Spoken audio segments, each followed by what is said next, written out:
Okay, are we ready? Yes. Okay. All right.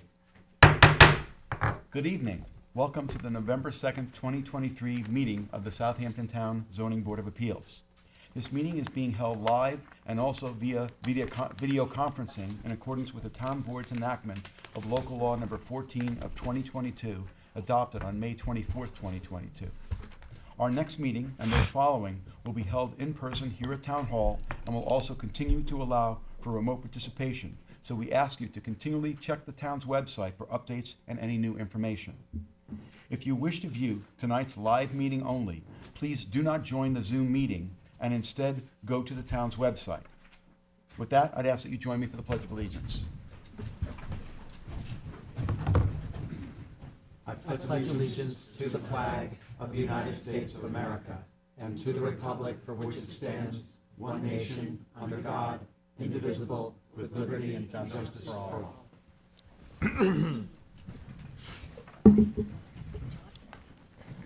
For those of you who are here with us tonight in person, in case of an emergency evacuation, please exit through the rear doors of this room to one of the staircases across the hall and continue downstairs and out through the main entrance. Please do not attempt to use the elevators during an emergency evacuation. In case of a medical emergency, the automated external defibrillator and first aid kit are both located in the hallway on this floor opposite the elevator. Restrooms are located across the hall. We will be starting this meeting with the public hearings. We have applicants and members of the public here with us live and also standing by via Zoom webinar, which is being moderated by CTV. CTV will mute the speakers on Zoom until it is their time to give testimony before the board. Please be patient. If you find that you are having difficulties accessing the hearings, please visit the town clerk's meeting portal and click on the instructions link. Please silence your cell phones and refrain from speaking to one another in the boardroom, if you're here with us in person, as it interferes with the our recording equipment. Tonight we have board member Helen Burgess participating via Zoom and members Keith Tuthill and Michael Daly absent. A reminder that applicants, agents, and members of the public speaking, other than attorneys, will be sworn in, will state their address for the record, and will offer their testimony as it relates to the application before the board. Before handing in any submissions to the board tonight, please make sure that the documents identify the ZBA application name and tax map number. The application name should also be written on your certified receipts. Unless otherwise stated at the end of each hearing, all of these applications will remain open for written comments for all purposes until a date to be announced after the hearing. Those comments can be addressed to the members of the board and sent via email, mail, and/or dropped off at Town Hall to the board secretary, Candace Cowell. With that, I'd ask for a motion to approve the minutes of our last meeting. So moved. Second.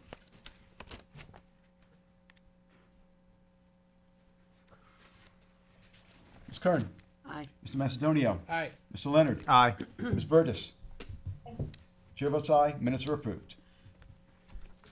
Now we can go on to adjournments.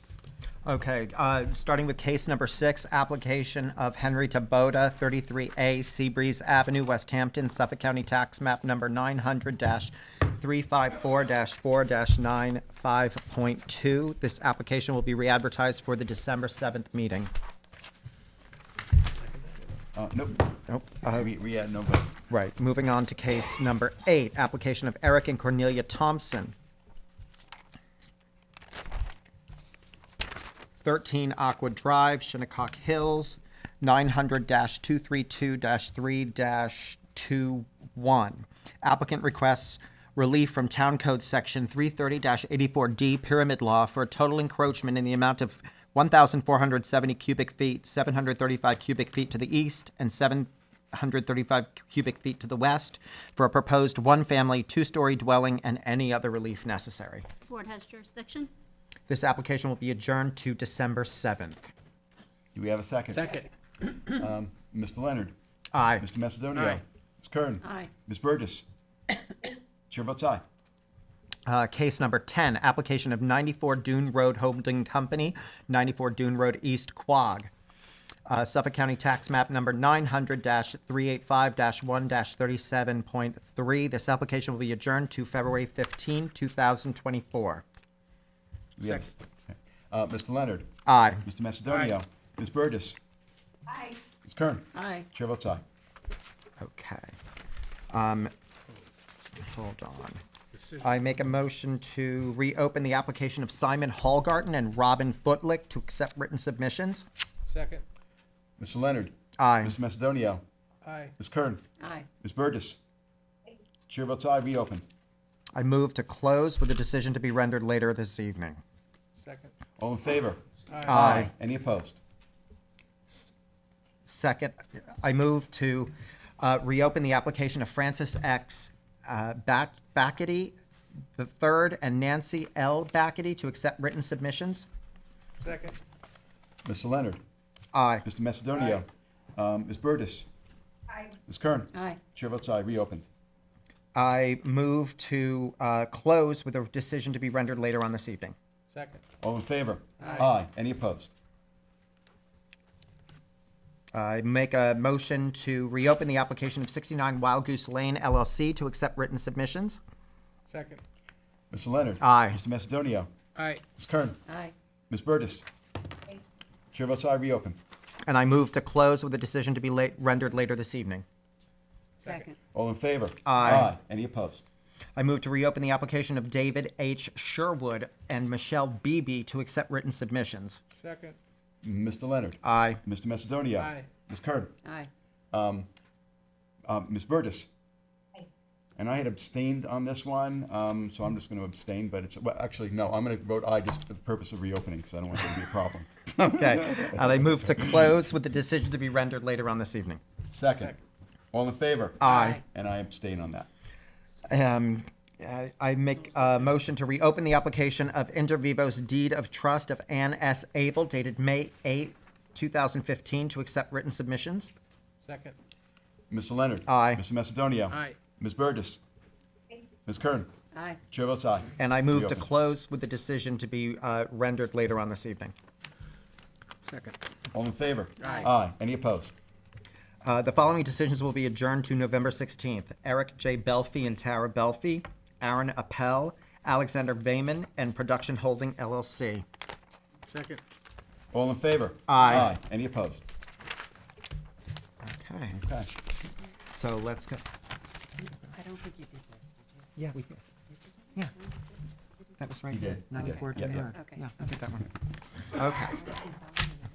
Okay, to the beginning of the agenda.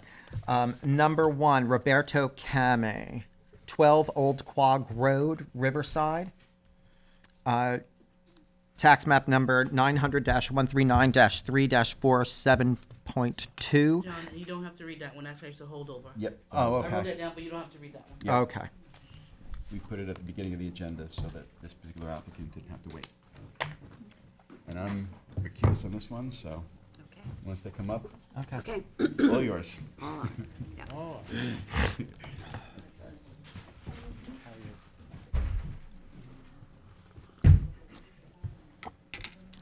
Okay, I'm recused on this application, so I will be back. Grab my glasses, my regular glasses. Okay. Okay, we have sworn you both in before, so if you could just state your name and addresses for us. My name is Barbara Radican, and the address is 5937 Watchog Avenue in East Mauritius. Okay. Dave Radican, address is 5937 Watchog Avenue, East Mauritius. We have offices at 33 Montauk Highway in Quogue. Okay, thank you. Yes. So where are we on this application? All I just received from, we thought we would get through this quicker than this. We just received from Anthony Trezza a memo sent to Adam that reads that in part, both Suffolk County Health Department and Real Property Services, of which we have letters from both agencies, see this lot as a buildable property. And Anthony has suggested in his last sentence, no additional planning issues have been identified and sufficient information has been provided for the ZBA to render a decision on this application. I have copies of the letters from both Real Property and Suffolk County Health. We'll give those to Katie. We also have a a new survey. I don't know if you have one in front of you. Yes, does that have them? I That mean, shows we're not looking for 20 feet easement, we're looking for a 40-foot easement. And the reason for that is twofold. One is there's a telephone pole directly in front of the 20 feet. We looked into the possibility of moving that. You could buy a brand-new car for what they want to move the pole.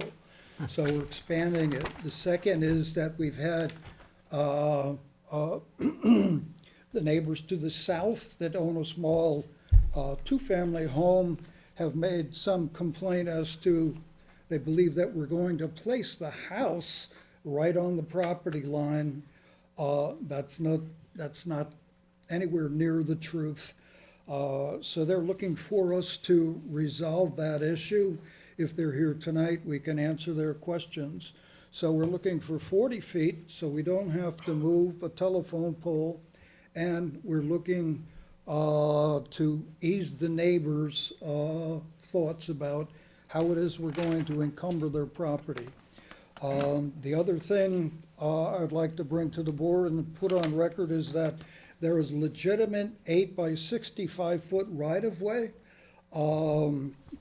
that is part of a easement to this vacant lot we're looking at. We're not interested in that or that surviving anything if granted the 40 feet easement, so. So if you're granted the 40 feet, will you be extinguishing that right-of-way? I'm not Will you sure. get rid of that right-of-way? Because that's on the neighbor's property as well, right? She's asking if we would be extinguishing the previous, what that was on here, Yeah, I'm not by, sure what by, she's asking. by doing the 40-foot. Yeah. That means that you're extinguishing what was on file.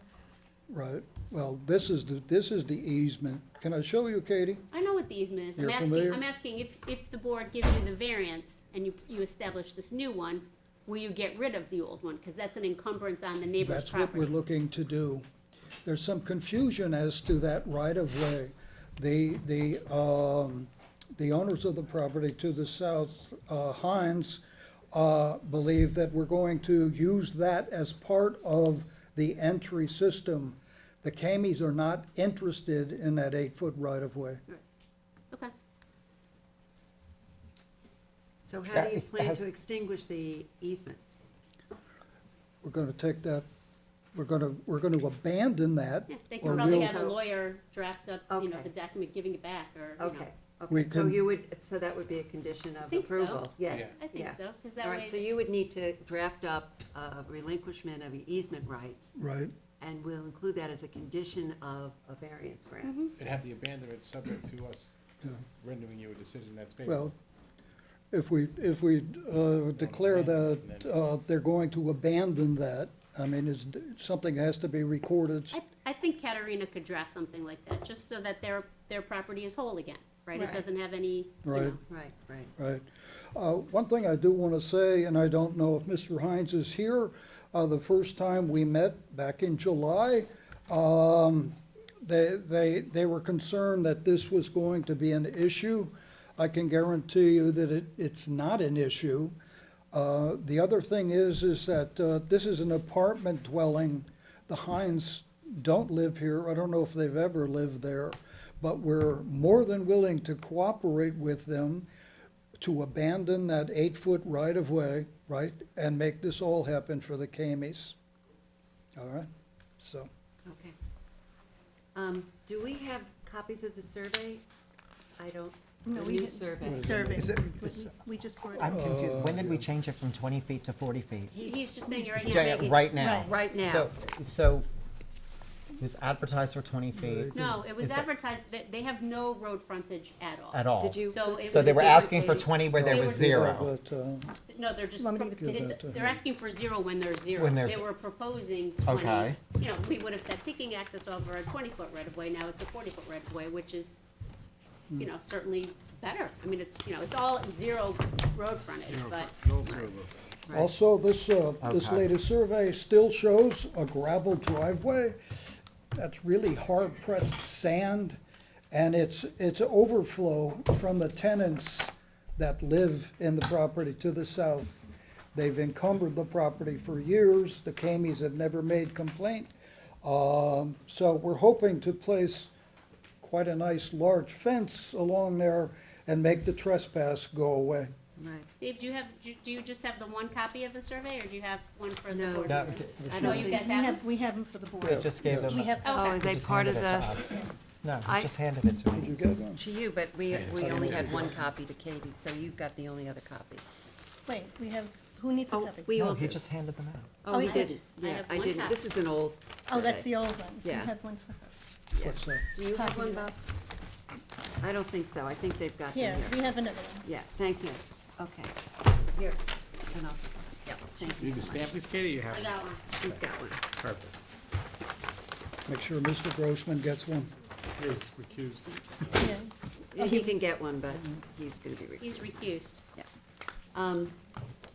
All right, so we see the 40 feet, and then what is the concern with the house again? Tell us about that. The location of the house? The location of the house, she's asking. It's gonna be dead center of the property. It's gonna comply with all setbacks. I mean, Yeah. Okay. there's no, Okay. is there a proposed house on there? We originally had, but then we figured we'd just take it off for now. Okay, okay, so Well, it will we comply with thought all it'd be an setbacks. easier Right. application to not Right. show it. Yeah, so it has to, any proposed house has to comply with all setbacks of the town code, or they'd have to come back to the board. Okay, I'm That's saying no that to you problem. guys. No need for a variance. no. Unless you're asking for a setback relief. Yeah, Right, right. But if you're not, then you don't need to come back. that's, So the only thing we're now approving on this, Katie, is the 40-foot. It's the only thing you've ever That's been the- approving. Right, okay. I just wanted to confirm, that's it. It's been a long Okay, road. and that we will make as a condition the relinquishment of the easement. Yes. Okay. Is there anybody in the audience that would like to comment on this application? Is there anybody on Zoom who would like to comment on this application? Okay.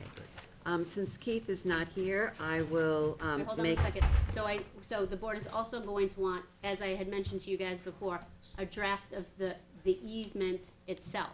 I Right. know that your attorney was working on that, and she Right. was waiting for the revised survey, but that needs to be submitted to the board prior to them rendering a decision. Okay. Because then if, you know, it sounds like everybody's in support of it, the variance will be granted, and you'll have to file that easement, otherwise you still have no no. We're not gonna approve it But until we get the Can the board easement. make a decision without that being done?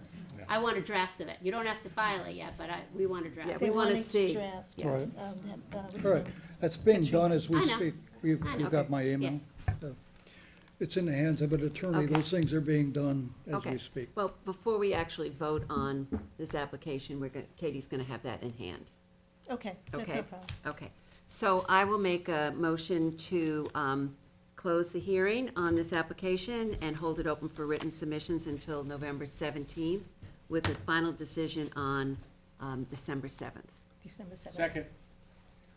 Is that what we're doing? Write that down. Let me put that. Yeah, that's what they said. Okay. I thought it was the- Okay, Mr. Yep. Well, Macedonia? but wait, we need the, so they're gonna, But they're you're gonna gonna be able to submit it as a submit by written the 17th? Yeah, the well, easement? otherwise we'll We already- postpone the We gave it decision. to her, so we're hoping. Yeah, Okay. okay, so, Mr. Macedonia? No, it's on test. What? I just found it fast to me too, but I had the wrong dates in. Yeah. Mr. Leonard? Aye. Ms. Burgess? Aye. Chair votes aye. Thank you very much. Thank you. And Thank hopefully you. we'll get the decision on the 7th of December. All right, so Okay. the 7th is 12/7 decision. You have to have the papers in by Papers in. November 7th. November 7th. November 18th. November no. 18th. November 18th. 18th. Yep. No, 17th. 17th. November 17th. 17th. November All right, let's 17th. not All get right, everybody. 12/7 is the decision. Okay. 11/17 it has to be in. It has to be, in, Yes. yes. Okay. All right, Sorry. thank you very much. That's it. And if somebody could send Adam back in, Thank you so much. yes. Have a good evening. Okay. Jeez, I already got a lot of crossouts on my agenda. All those dates wrong. What's wrong with me? Okay. Okay, chairman's coming back in. All right. What did I just do with the agenda? Okay.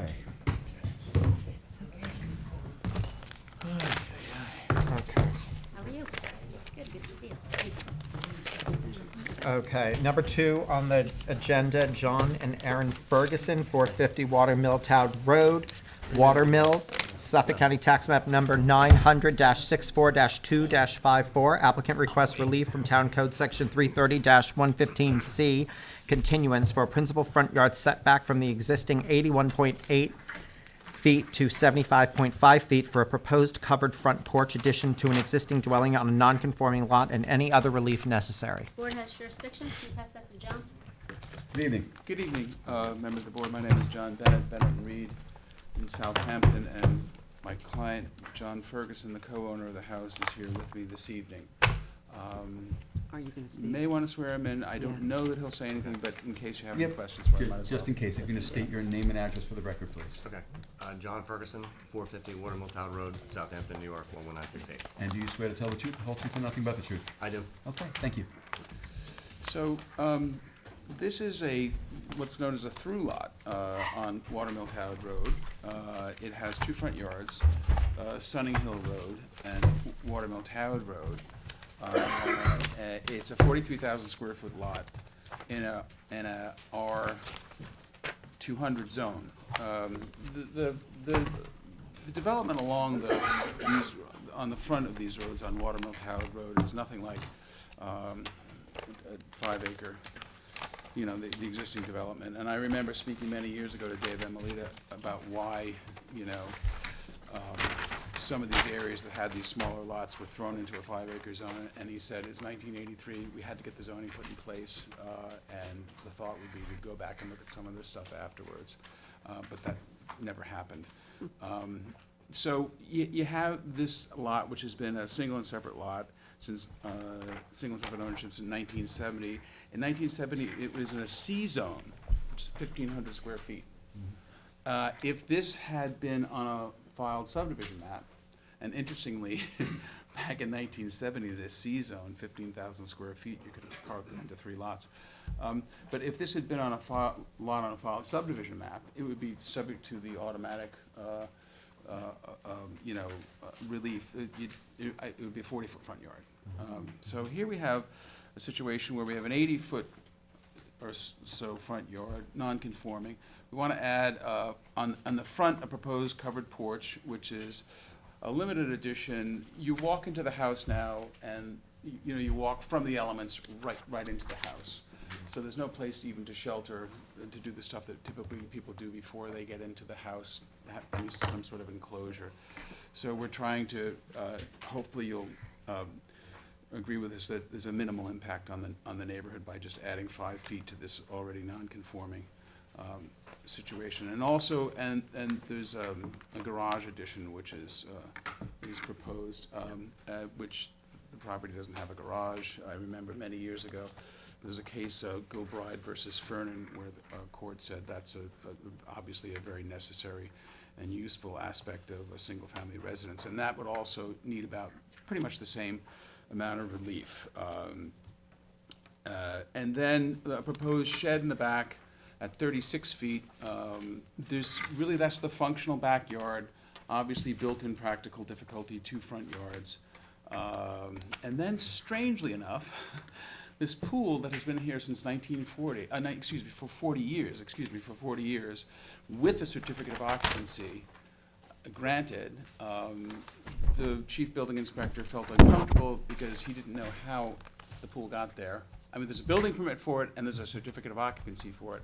His feeling was it should have had some sort of relief, so as long as we're here, could we simply close the loop and legitimize the pool, even though it does have a certificate of We occupancy. didn't write it up for any of those things. Yeah, I don't see any of that. Not on our, because Yeah. it's in John's I know. description, but it's not Right. in our, Well, it's for Right. any other relief required. I believe you, I just Yeah. am surprised. Yeah. You No, identified a bunch of variances no, we and met- already wrote it we- up for one. No, we met with Sean, and he said, do me a favor. Well, he said a couple of things. First of all, the good news is that there's no rear yard. So we meet all the side yard requirements, both minimal and total. It's one of those strange lots that has no rear yard. It's just 2 front yards and 2 side yards. But he said the pool, he said, I didn't see any variance for the pool. Even though it's been there for 40 years and even though it has a CO, do me a favor, just close the gap as long as you're before the board. I mean, it's clearly a case where you have good faith reliance on not only a building permit, but a certificate of occupancy during the close. So that, I hate to be presumptuous, but I would think that that would be sort of pro forma. That's been there for 40 years with no foul or anything like that. And obviously, Ferguson's purchased the property there, and looked at, and their lawyer at the time looked at and found a certificate of occupancy for it. So you would need relief for the pool being in a, whatever it is. Front yard. Front Yeah. yard. Front yard, yeah. Yeah, Even though it's, And it's a even though it's, setback. even though it's in the functional backyard, it is a front yard. And then a shed at 36 feet, which is less non-conforming than the leading edge of the pool. And again, something here that's in the functional a backyard. But you didn't, they didn't write it up, what, they only wrote up for the porch and the addition? Just for the porch. Just for the porch. Was it advertised that way? That's what it looks like. I'm sure, yeah. Is that I an didn't issue? review the application, so I don't know. Well, it's really, in my view, up to, if the applicant is comfortable with going forward, and if we're willing to consider this other relief under any other relief necessary. The alternative would be to, have them Re-advertise. re-advertise. I don't really have any, unless, of course, there's someone here to object. If there's someone here to object, I may have a different view on that, but Yeah. I wouldn't have any problem with it. I don't think we'd be at risk if presuming. Yeah, that- and we're You talking mean about. doing it under any Yes, and all? yes, Not yes. a re-advertise? No, not to re-advertise. Yeah. If there's someone here to object, which I don't think there is, but there may be, I may change my opinion on that, but I would ask if I could respectfully, ask if I could go forward. Okay. So anyway, again, if this was a lot on a filed subdivision map, we'd be at 40 feet. What we did do is, back on October 31st, we put together a supplemental submission. We have a single and separate search, but we have a neighborhood analysis, and as you can see, if I can just show you, we have a coded aerial, and it's pretty telling. Although this is a 5-acre zone, none of this development along Watermill Town, or for that matter, along Summer Hill, is at all anywhere near 5-acre, mostly acre lots. And that's the way that the properties developed along Watermill Town, certainly in this neighborhood. But then what we did was pretty exhaustive analysis of all of the properties along in the neighborhood. I think that's a fair shot of a neighborhood. And you'll see, we need relief to about 75 plus or minus feet off of Watermill Town Road. You'll see either by variance or by construction, a lot of, it's hard to find a conforming 100-foot setback there. I don't think you find any of them. Yeah.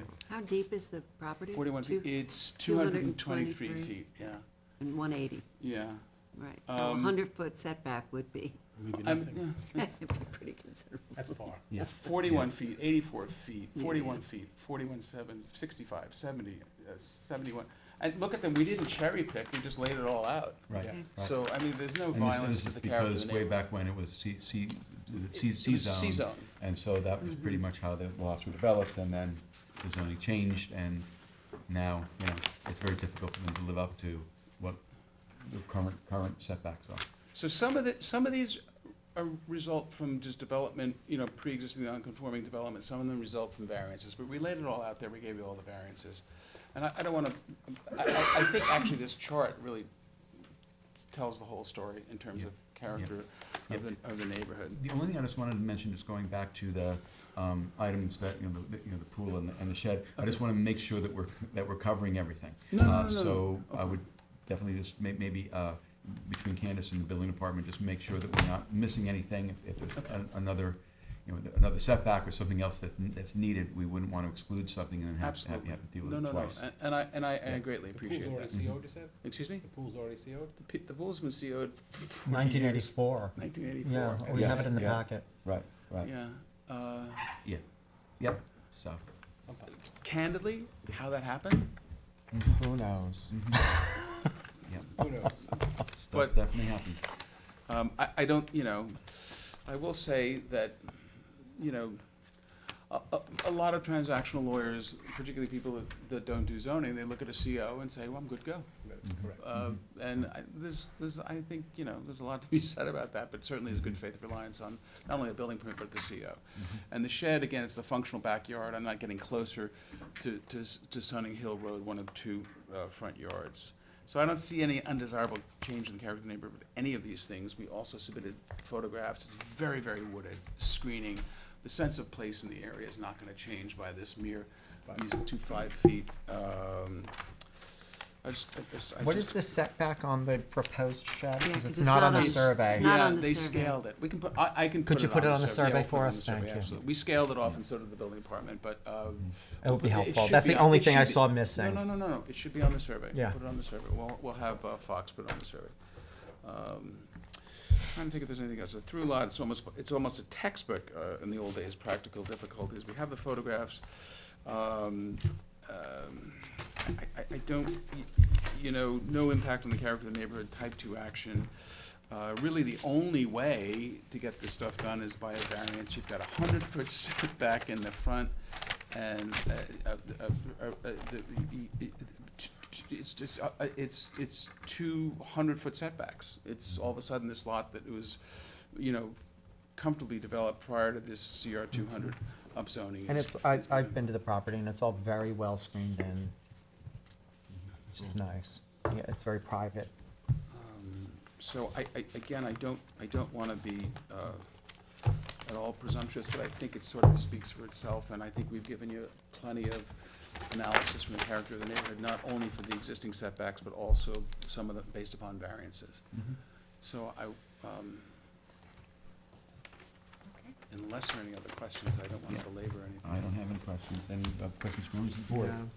Is there anyone who's here in the room who would like to be heard in connection with the application of Ferguson? This is for property located at 450 Watermill Town Road in Watermill. Is there anyone who's waiting to be heard on Zoom in connection with this application, which again is for property located at 450 Watermill Town Road in Watermill? If you were waiting to be heard on Zoom, this would be the time to let us know by raising your hand. No one on Zoom. Okay, if not, John, it's yours. I move to close the public hearing on this application, set it over for written submissions by November 17th, with a decision by December 7th. Second. Thank you. Thank you Mr. all Leonard. very much. Aye. Ms. Kern.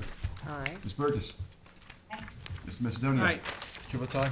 Thank you. Thank all. you. Have Have a a good wonderful night. evening. very much. Thank you. Thanks for Okay. hearing us. Thank you. Number 3 on the agenda, J10 Properties LLC, 5 South Valley Road, Hampton Bays, Suffolk County Tax Map Number 900-231-1-30.1.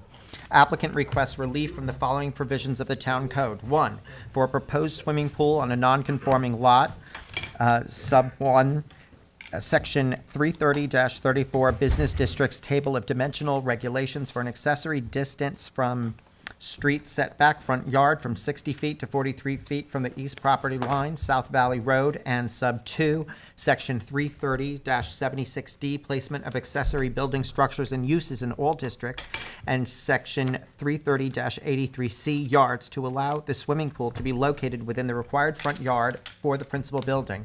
2, for a proposed pool equipment, sub 1, Section 330-34, Business Districts Table of Dimensional Regulations for an accessory distance from street setback front yard from 60 feet to 32 feet from the east property line, South Valley Road, and sub 2, Section 330-76D and Section 330-83C to allow the pool equipment to be located within the required front yard for the principal building, and 3, for the proposed deck around the swimming pool, Section 330-83 sub A4 to allow a deck higher than 1 foot above ground level to be located within the required front yard and any other relief necessary. The board has jurisdiction.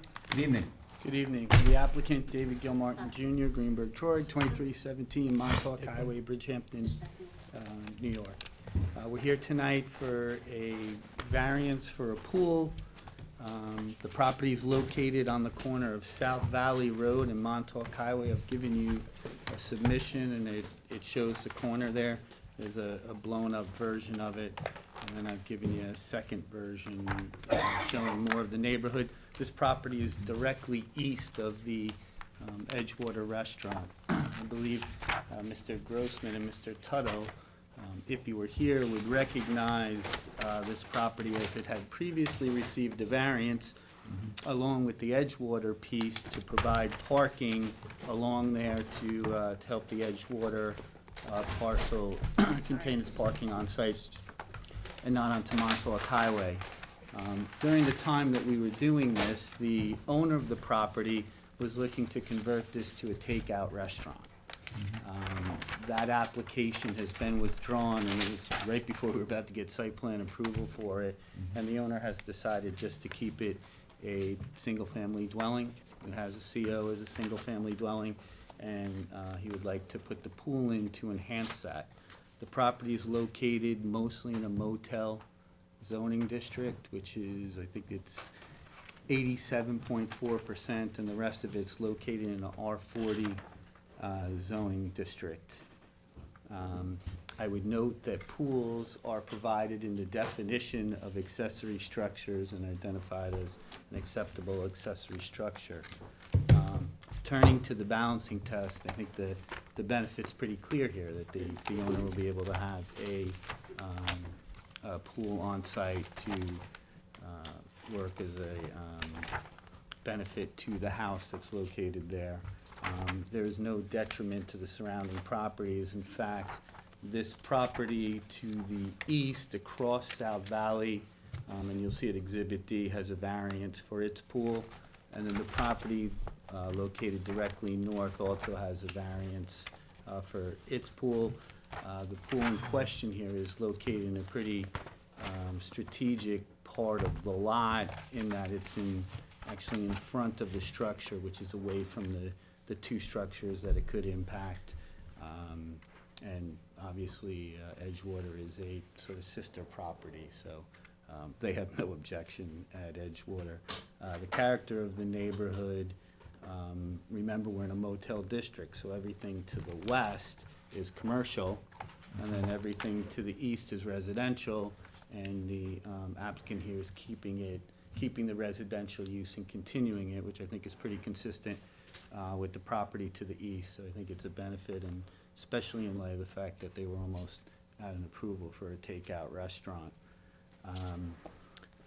We can achieve the pool. If you look at the property, we are on the corner, so we have two front yards, Montauk Highway and South Valley Road. The property at Montauk Highway is 90 feet wide, so it's long and narrow. So really, it's a challenge to get get a pool or any type of structure in here, and especially where the house was built. The only logical place is forward towards Montauk Highway. What are the height of the hedges? The hedges are, if you look at They look- Exhibit C, Yeah. they are, if At I'm- least 6 feet tall? yeah, no, they're taller than that. If I'm 6'2", they've got to be 8 to 10 feet tall. Okay. One of the accommodations for the neighbor in the back was that we keep those cut.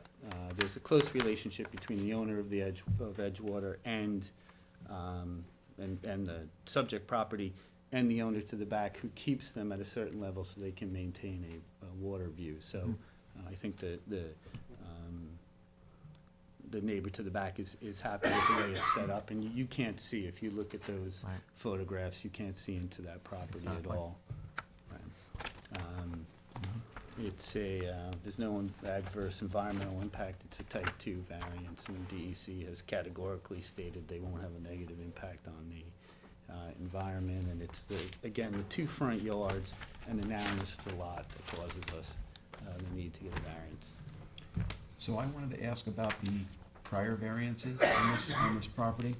I believe I might have written one of the decisions. You actually did. Perhaps. I have it. You did. So I just wanted to ask whether the release that's being requested here means that any of the either of the prior variances need to be revisited.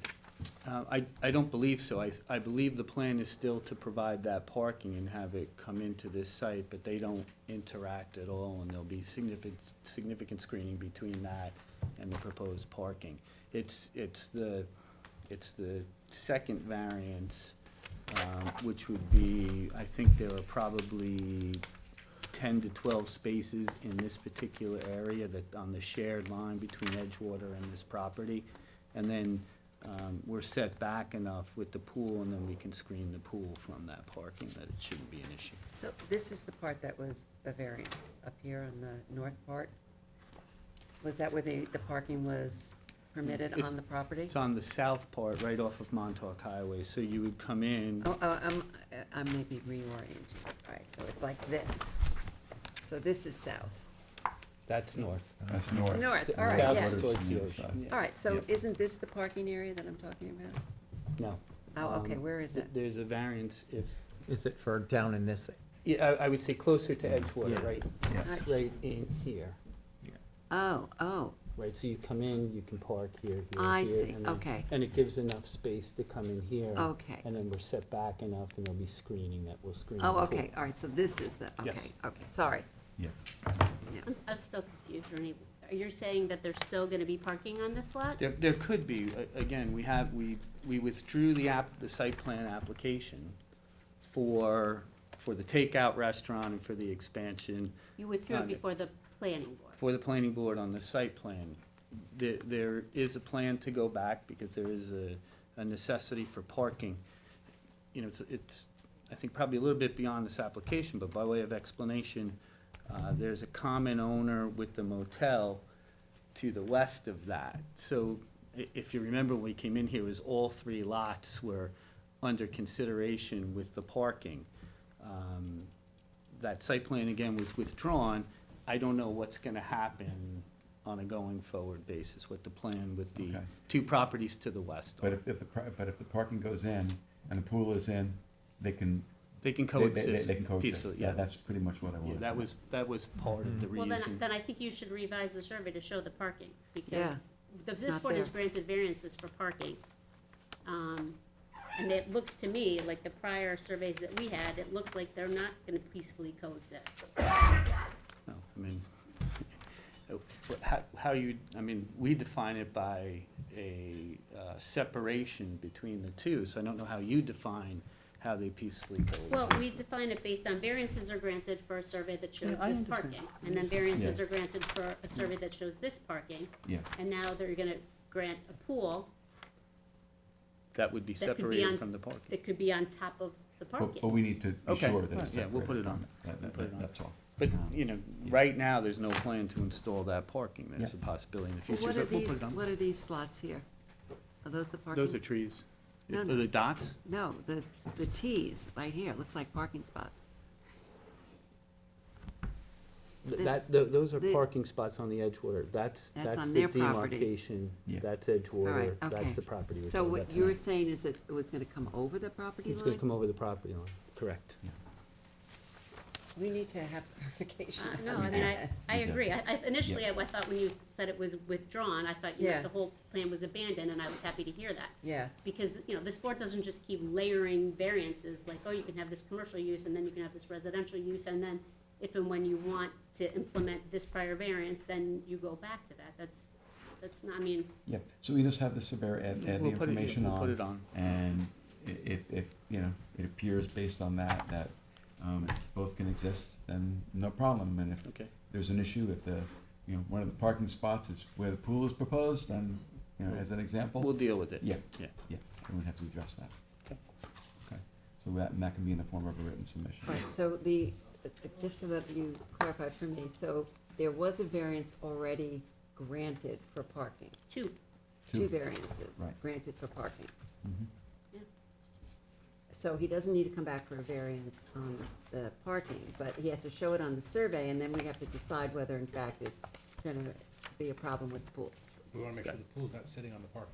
Right, Right. right. That's all. I mean, and probably it's fine, but we need to know. We'll get it to you. You can do Yeah. that in a submission, right? Yeah.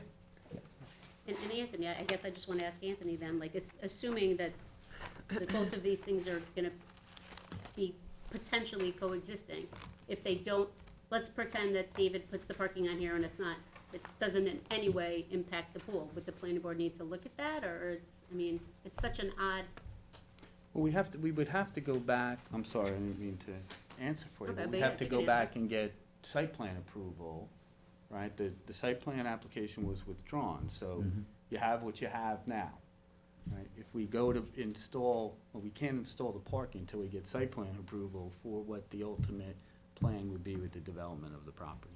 Sure, but the placement of a pool would impact a site plan, a site plan application for parking. If, Well, I think that comes back to the original question that you had, do they interact with each other? Right. That's the- Right. Okay. Let's see what it looks like on the survey. Okay. Yeah, I mean, can I see a survey with everything laid out on there? Right, Yes. right. Because this actually wasn't my project, this was Claire's. Mhm. You know, as it relates to just a single-family residence, with a swimming pool, even if it's in certain commercial zones, the planning board typically wouldn't weigh in. But, you know, if we are looking at a commercial, we were looking at a commercial component mixed in with the residential, I think at least the plan, so at least we could see, make sure that there's no, because we site plan to make sure the parking is working with the adjacent property and there's gonna be no interaction with, you know, residential use and a commercial use, busy commercial use. You may have to May warrant reorient some the look, pool. but, Well, I mean, honestly, I think we're getting way ahead of ourselves, right? There's no plan now to do anything with that parking, and we can't do anything with the parking until we go and get site plan It's site approval. plan, but on the other Right. hand, the variance runs with the land, variances Well, of I mean, two of them. Obviously, we could use it, but we have to Yeah. come back to the town, to the planning board to get site plan approval to put that parking in, right? And if we go to put the parking in and it interferes with the pool, they're gonna say, you can't do it. So I'm happy to make it easy, but the thought process was that we don't know what's happening in the future with that parking, whether it's gonna get installed or not. We're committed to the single-family dwelling on the lot that we're talking about. So, you know, when and if the other properties, Edgewater and the other property come in for site plan, then we deal with the parking, which obviously couldn't be installed where there's a pool. So if there was an interference, that's where we were gonna deal with it. Okay. But I'm happy to do it the other way, but that was the thought process as we move forward, that we're uncertain how the properties to the west are gonna be developed. Okay, but there are two outstanding variances already, so we need to deal with it, I think. Right, it would be That's one all- thing if that's we, all. And so that's what we're gonna do. Okay, it'd be one thing if we removed the variances and Correct. granted this Correct. variance. right, That would be a different scenario. right. But you're asking us to approve this variance when the other one is outstanding, so you can keep your options open. Well, And that's problematic to us. Okay, I get it, but I have a long history with this lot, and it was an effort to get people to get off of Montauk Highway.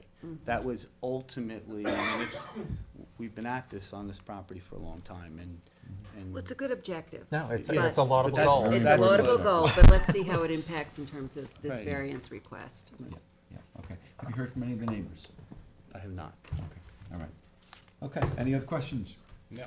Okay, is there anyone from the public who'd like to be heard in connection with this application, which is the application of J10 Properties LLC for property located at 5 South Valley Road in Hampton Bays? Is there anyone who's waiting to be heard on Zoom in connection with this application, which is again for property located at 5 South Valley Road in Hampton Bays? If you are waiting to be heard on Zoom, this would be the time to let us know by raising your hand. No one on Zoom? Okay, if not, Helen, it's yours. Okay, we're gonna close the public hearing, and I will leave it open for written submission till November 17th, with a decision on December 7th. Second, Ms. Burgess. Aye. Mr. Leonard. aye. Mr. Macedonia. Aye. Ms. Kern. Aye, Chair votes aye. Thank you so much. 11/17/12/7. Correct. right. Thank you. Right. Number 4 on the agenda, Stacy Russell, 10 Birchwood Lane, East Quogue, Suffolk County Tax Map Number 900-291-3-19. Applicant requests relief from the following provisions of the Town Code for a proposed garage addition to an existing dwelling on a non-conforming lot. 1, Section 330-6, General Regulations, that references Section 330-11, Residence Districts Table of Dimensional Regulations for principal minimum side yard setback from 20 feet to 5.2 feet, and a principal total side yard setback from 45 feet to 25.2 feet. And 2, Section 330-84D, Pyramid Law for a sky plane encroachment in the amount of 7,700 cubic feet on the west side and any other relief necessary. Board has jurisdiction. Good evening, I just had to swear you in unless you're an attorney. If you can state your name and address for the record, please. Welton Taylor at 10 Birchwood Lane, East Quogue. And do you swear to tell the truth, the whole truth, and nothing but the truth? I do. Okay, if you can tell us about the application. Well, we applied for this application, because we really have no, storage. We have a crawl space for the basement, and it's just, the only thing that has a full basement is, where the boiler and the oil tank is. And, actually storage. Okay. So we have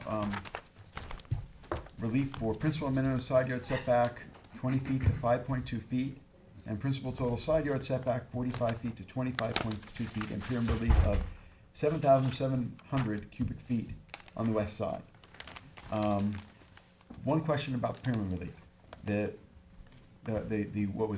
What was in the application, publication of the application said 7,700 cubic feet. The pyramid sketch seemed to show 4056.70 cubic feet, a different number. Exactly. Yep. That's my question exactly. And if it's 4056.70, we like that better than 7,700. Okay. But the question is, which one's right? Well, I know the surveyor, they had between the plans and, it was kind of mixed up, so they had to. So this is the pyramid sketch. Okay. So if you can check with the person who prepared that pyramid sketch, which is probably your surveyor or architect, we need to verify what the correct pyramid relief is. 4,056.7. Here, it's only on one side.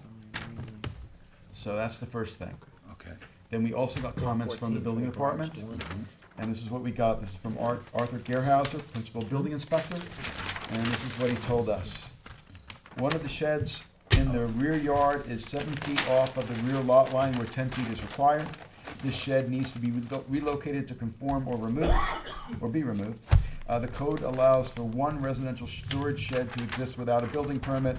One of the 10 by 14 sheds will require a building permit. Certificate of compliance number A4565 was issued for a storage shed on May 20th, 1987. An examination of building department aerial photos suggests that the shed was removed. Yeah.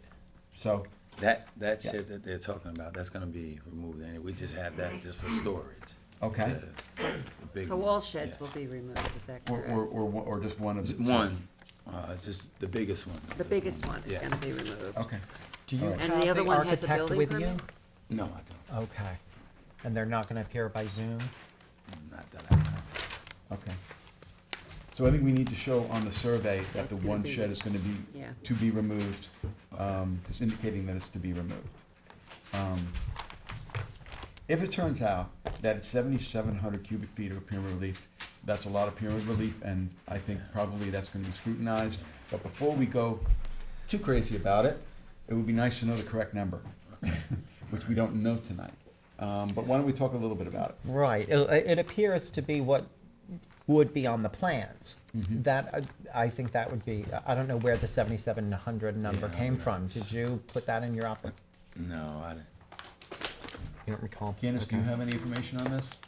Nope. John, can I see that? Well, there was also, in the application itself, it says there was an pyramid encroachment of 7,699.3. That's where we get the 7,700. Do you want to see the? Oh, this is The plans? Yeah, yep. And you had a small pyramid sketch there? No. Yeah, the one, Do you have a small the, one? Yeah, there is a the gentleman has it right there. You want to see that, maybe that's a very good. Oh, wait, that's right, there is.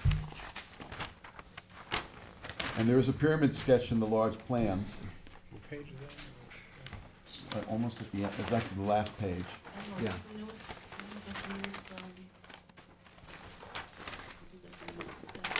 Mm, Yeah, the large one's the same as the small one. yeah, that's what I thought.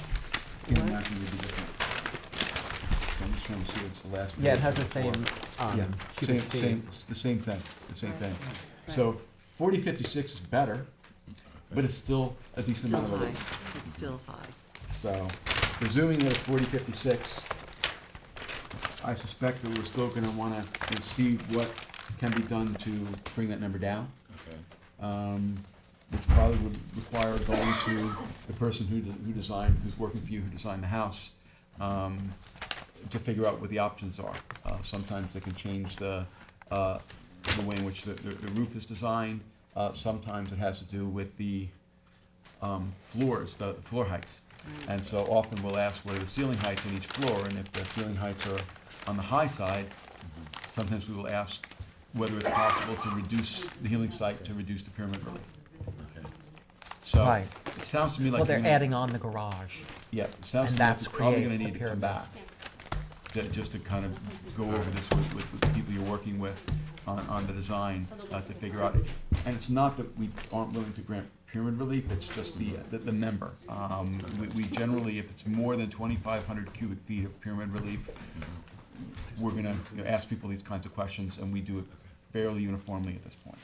So the question is whether the ceiling height can be lowered and the design of the roof can be modified to kind of bring down the number. Okay. Yeah, All right. yeah.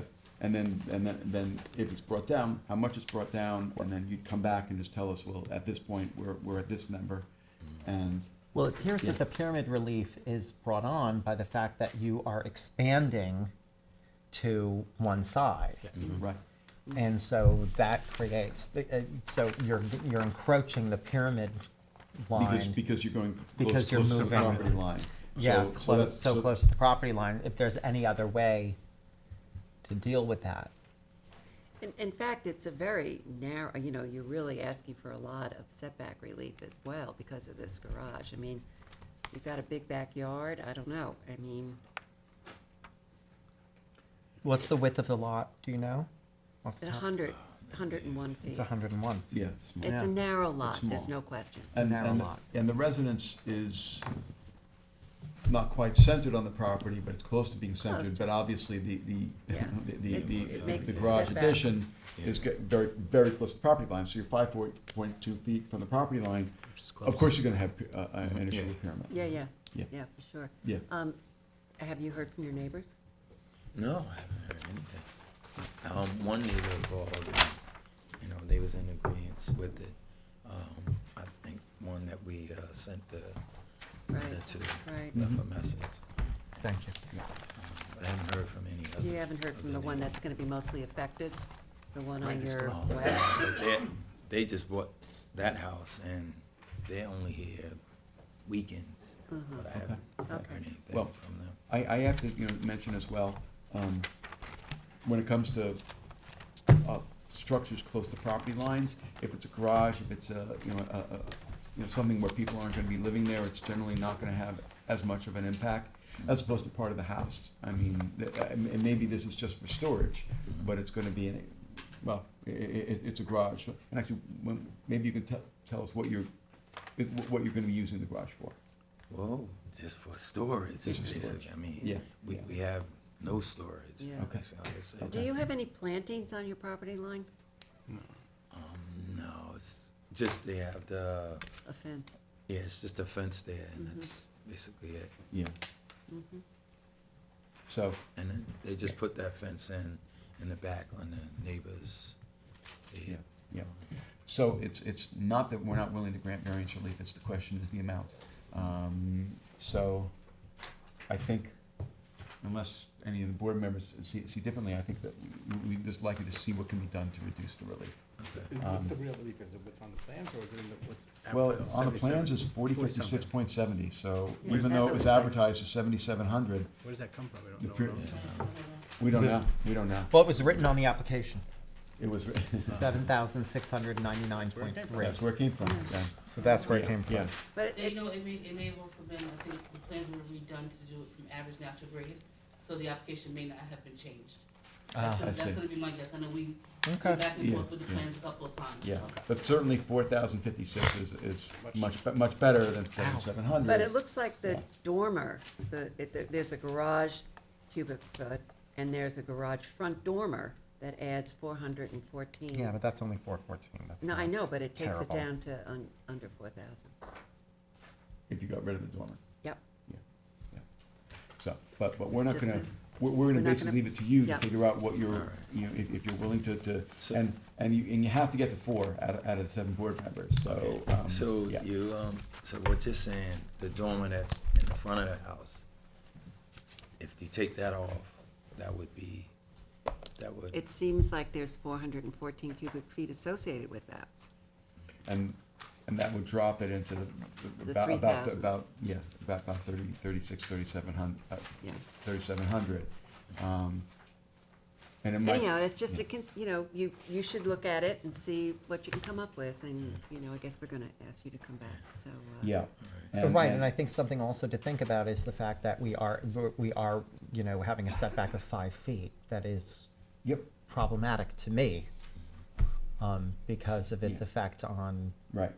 the So the other neighbors altern- and the character of the neighborhood. Correct, so I'm not- so the other, you know, design change could be a smaller garage. that Or with less relocation of the setback. garage. Yeah, There's gonna be no living space in the garage, right, just storage? no, it's just, yeah. Yeah, just. Are you or- planning or on putting the relocation. cars in the garage? maybe or- one, but the other side's gonna be. You know how that always works out, John? It starts out like that way, then fills up. Right. You can't Oh, get a yeah. car in. I have a Yeah. dumpster in my thing right now, trust me, I know. Yeah. Okay, So we just wanna, you know, figure out what you need to come up with, with the person or people that you're working with and come back. All right. Our only other difficulty, and I'm also gonna ask whether anyone here from the public, is our schedule for the next few meetings, because we have, Booked up. we're pretty booked up, until January. But before we go into any of that, any other questions or members of the board? No. Is there anyone from the public who's waiting to be heard who's here in the room in connection with the application of Russell for property located at 10 Birchwood Lane in East Quogue?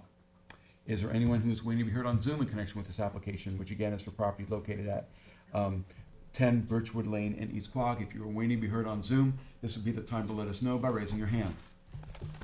Adam? Yes. Are we leaving it so Mr. Russell will come back? yes. with Yeah, the- the agent for Mr. Russell will come back, yes. That's what we're planning on doing. I think instead of a 2-car garage, to have a 1-car garage. Well, There are many- that's one of the things that we mentioned is reducing the size of the garage. Yes, It's tough, I I know. hope that he thinks about that and acts accordingly. Because he is asking for a lot of relief. Yep, yeah. I And have concerns about this one. okay. The other thing is, if there was a way to put a garage at a different location, so you're not as close to a property line, then that would pretty much, And you probably Free you up. reduce pyramid relief as well, so. right. Okay. But I understand you have to explore the options. It is what it is. Yeah, okay. Yep. All right. All right, thank Okay, you. no Thank you, sir. problem. Okay. Thank you. Well, we gotta give a date, wait, hold on. Yes, Yeah. we have a date. Pretty much we're in January 4th or January 18th. How long do you think it's gonna take you to get those plans on? Or- I I was can looking get at them 11 I sold. was looking at 11/16 agenda, and I think there's one person that's not gonna be coming, Okay, so. okay. Get 'em done. Well, if you think we can get it done quick, we can have you come back in 11/16. All right, I'll Try? call you. Okay. Call as soon as Okay. possible. Okay. Let me see, hold on, let me just look at the. Yep. You're probably the only one that's gonna go on that date, so. Quick. If you take it, no one out there's gonna get it. You know, do your best, I mean, you know. Yeah, Can't and if you make can't, it, you you can't, can't just make let Candace know. Oh, no, yeah, because that's only gonna give you till next week to get them to me. Yeah, Oh, it's gonna be tough. yeah, 'cause just Yeah, All right, getting them to them I'll to finish the redo work. it. okay, All right, so let's And make then- and then make we're- it easier on you. okay. Yeah, no stress. Well, and then December 7th, I don't think is, we've already got 13 on December 7th, so, Do you know December, no. You Okay, thi- so you think 12/7. 12/7? Okay. Okay. All right, so, all You right. told me Anthony, I'm gonna take another Okay, one so or can you do more. 12/7? Would Yes, that work? that's fine. Okay, so Keith has the lead on this. He's not here this evening. I will move that we adjourn the application of Russell for all purposes until our December 7th meeting. Second. Okay, Mr. Leonard. Aye. Mr. Macedonio. Aye. Ms. Burgess. Ms. Kern. Aye. Chair votes aye. Thank you so much. Thank you. Just find out from Candace when you have to have the plans in by, for that meeting. Yeah, so it's probably it's gonna be at least a week before. Or Yeah, more than all right. Thank you, Before sir. the meeting. Okay, all right, thank you. Okay, number 5 on the agenda, 3310 Noyak LLC, 3310 Noyak Road, in Noyak, Suffolk County Tax Map Number 900-14-1-66.5. Applicant requests relief from the following provisions of the Town Code for 8 affordable housing units to be located on a lot with an existing 2-story, 1-family dwelling. 1, Section 330-162.19B, Hamlet Office Residential and Hamlet Commercial Residential dwellings to allow a total of 9 dwelling units, 2 proposed 4-family dwelling units, and 1 existing 2-story single-family dwelling to be located on a lot where a maximum of 4 dwelling units per lot is permitted, and 2, Section 330-105C, schedules of minimum and maximum floor area to allow the minimum floor area of each proposed 2-story building to be less than the required 2,800 square feet and any other relief necessary. The board has jurisdiction. Can you pass that to Adam? Good evening. Good evening, Mr. Chairman, members of the board. Timothy S. McCulley of Council to Perkins Sullivan, 41 Meeting House Lane, Southampton, for the applicant. Before we get started on the application, I was informed by your counsel that I was incorrect in saying this was a type 2 act. It's actually unlisted.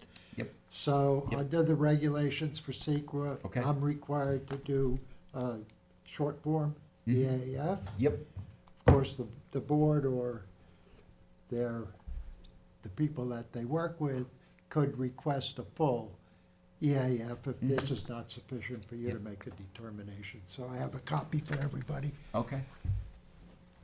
And we always want people to comply with secret. Very, very important. Thank you, Tim. Can't go anywhere without that. You cannot. This is one copy for everybody, right? That's what Tim said. Yeah. What's that? And we, a copy for each of us? Yeah, Yes. And then give one to Anthony as well. Okay. probably more than you need. Original goes in the file.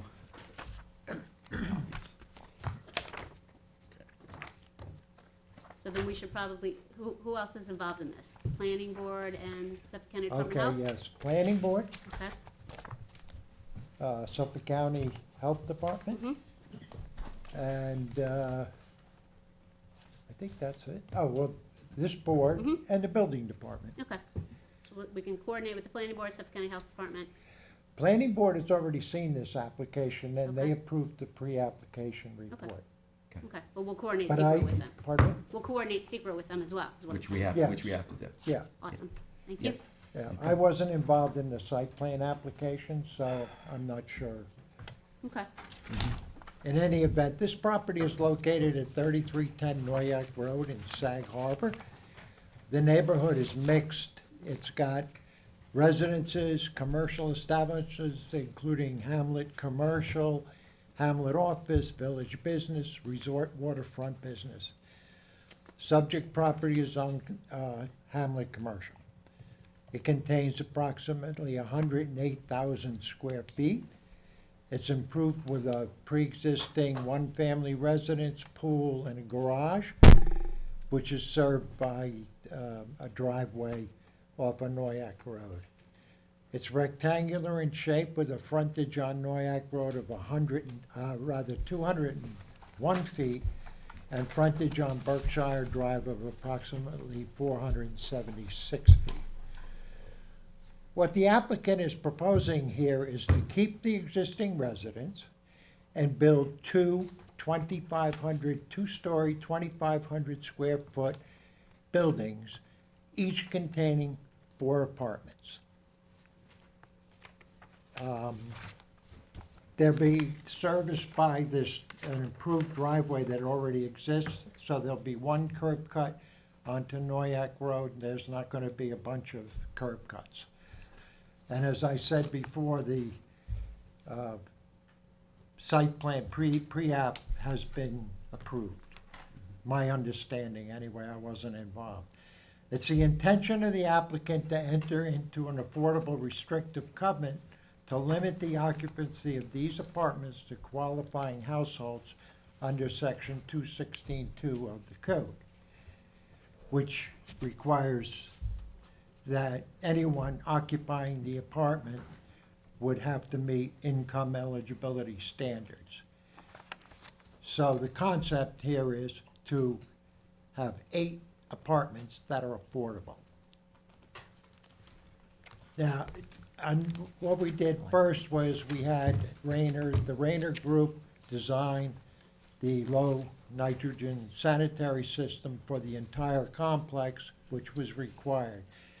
Then we discovered that based upon the health department regulations, this property by itself does not have the sanitary flow for this. So we went to Dave Wilcox and he did an exhaustive search, and he finally found enough credits for us to get these credits transferred in so we could do the affordable. So in May of this year, the town board passed a resolution, which is part of your package. Anything I'm referring to is part of your package. And so we got 966 sewage credits of flow from the town, and that was all approved. Went to the health department before the board of review, which was required, and we're waiting for a decision on that. But in any event, Kara Back, as a director of housing and community services, wrote a letter in support of that application to the health department, so I do want to make that part of the record. Okay.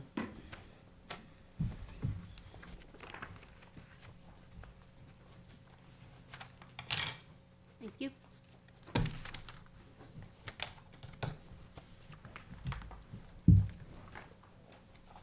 So one of the requirements, as I said, is that 330-105 of the code states that you can only have one 4-family house per lot. Well, this is a large lot. Now, could we correct that by doing a subdivision? 3 lots, one with the residents and one for each of them? However, the cost of doing that and the time involved, the surveying, engineering, it's not economical to offer these as affordable units if we do that. So we're here to ask for a variance to allow us to put the 2 4-unit buildings on the one lot, and we'll have the restrictive covenant for the affordable housing. And basically, if we were forced to do a subdivision, when you drive by the place, all you'd see is the same thing that you're gonna see here. Because a map is just lines on a piece of paper. You know, unless you wanted to put fences up, but other than that. And also, if you did subdivision, you would have lots of other options in terms of things you could do with each of the lots above and beyond what's being proposed. That's what I was getting to. And under the Hamlet commercial, a lot only needs 10,000 square feet. So technically, we could do 9 lots here, maybe 7 with a park or whatever. So the density that we're asking for is well, within reason. Can I actually sit and chime in a little bit? 'Cause we could get on, Absolutely. because Feel free. So yeah, if I may, when the planning board first looked at this, he is correct. It was and mind you, it's sort of a disconnect in the code, because we wouldn't want to have an apartment development on 2 separate lots. It's going to be managed under the same management group, and whoever's doing it, that wouldn't make any sense. The key is yield. What is the property yield? And we're not going over density that would be permitted, regardless of how it's arranged. I looked at every way to do this, believe me, clustering this, that, and the other thing, to try to make it as easy as possible.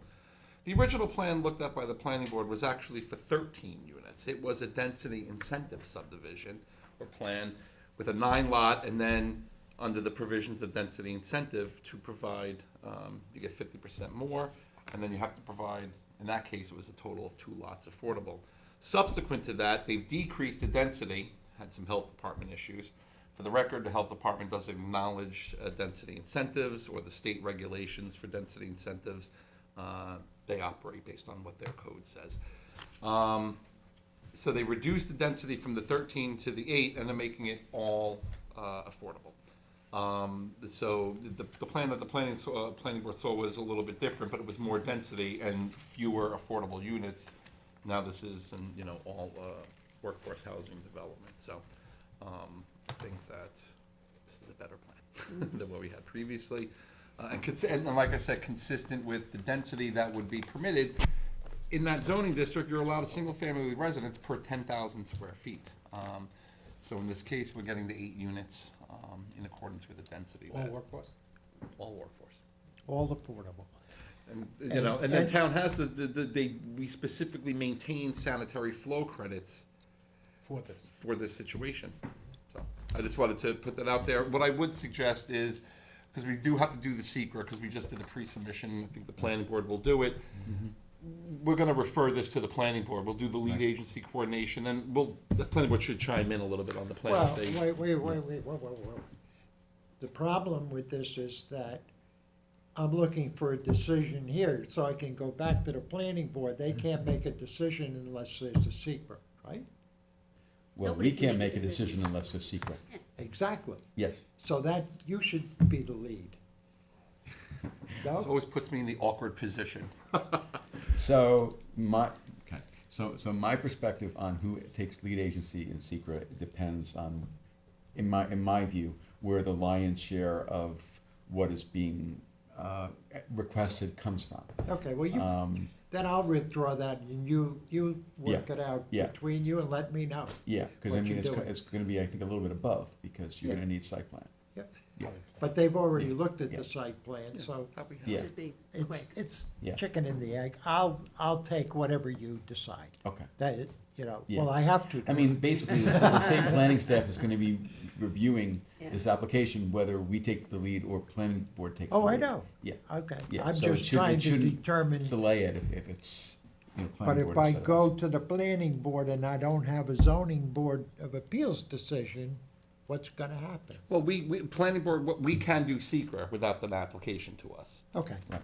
okay, That we can do, 100%. well, We just coordinate, I have plans, Okay. and that's. okay. Then And we- just as an Then by aside, next meeting, we could have planning secret, and then we could, I'm gonna move forward on our next agenda. I'm gonna start doing this. Okay. okay, just as an aside, we can't do an affordable overlay district here because we don't have the size of the lot necessary. You need 220,000 square feet at minimum, so we're stuck with that. So basically, we're here for 2 variances. Okay, one is to allow us to put the 2 four-unit buildings on one lot, along with keeping the residence, which is way in the back, away from these buildings. That's number one. And number 2, under 330-105 of the code, there are certain restrictions on size that go with different buildings. The building department has determined in their turn down letter that we're required to have 2,800 square feet in each of these buildings. We only have 2,500. So we're asking for the 300, the variance for the 300. And I'm not here to appeal the decision of the building department, but I would point out that the section they referred to has to do with conversions of buildings or buildings being industrial and commercial buildings. And that's 2,800. If you go further down into that code, under section H, you get into the moderate income affordable housing, and the buildings are smaller. They're 1,000, and I think a total of 1,600 for the 2-story. But I'm not here to argue, I'm here to ask you to approve the variance the building department has told me I need. Okay. Why the reduction? Huh? Why the reduction? What Why do you- can't you What's that? comply? 28 to 25, what's the? Why can't you do the Why can't you do it? 2,800? Just, Yeah. Because it doesn't, what happens is we have 2-bedroom apartments here. If you ask us to put 300 extra in there, we're building something that we don't need. And the idea here is all affordable, cost matters. So that's why the architect designed it this way. And I still think, if you look at the H under that code, that probably is more applicable to this situation than the other one. Yeah. That's, Sure, so I don't sure. think I'm asking for a lot there. Yeah, yeah, yeah, yeah. Well, and I just also want to add, for what it's worth, I mean, we take applications as they come before us, but affordable housing is a critical issue in the town of Southampton. It is a major issue. This is a project that is looking to address that issue to an extent. The community in Noyak, which is where I grew up, I wish I could live there. I can't. It is incredibly expensive in Noyak and it's in the Sag Harbor. And so this is an opportunity to have some folks be able to live in Noyak and be able to afford to be there. I know, it's very difficult now with kids, Oh, yeah, yeah. Have you heard from neighbors? I haven't heard nothing, and to be forthright, I always, when I do an application, I always send out a consent letter with a return envelope, self-stamped, and I got none. Usually I get one, or a drip or a drip, but I've gotten none. Okay. All right. Some of the neighborhood property is under, Yeah.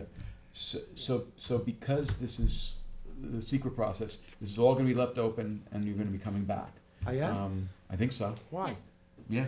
Well, 'Cause we have to- You don't have to come back for the lead agency resolution, but then we usually have to come back one more time so the board can go over the recommendation and then close it, The recommendation? the secret recommendation.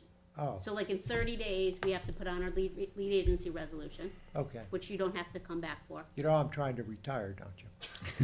Well, we want to keep you busy. Not so fast. Yeah.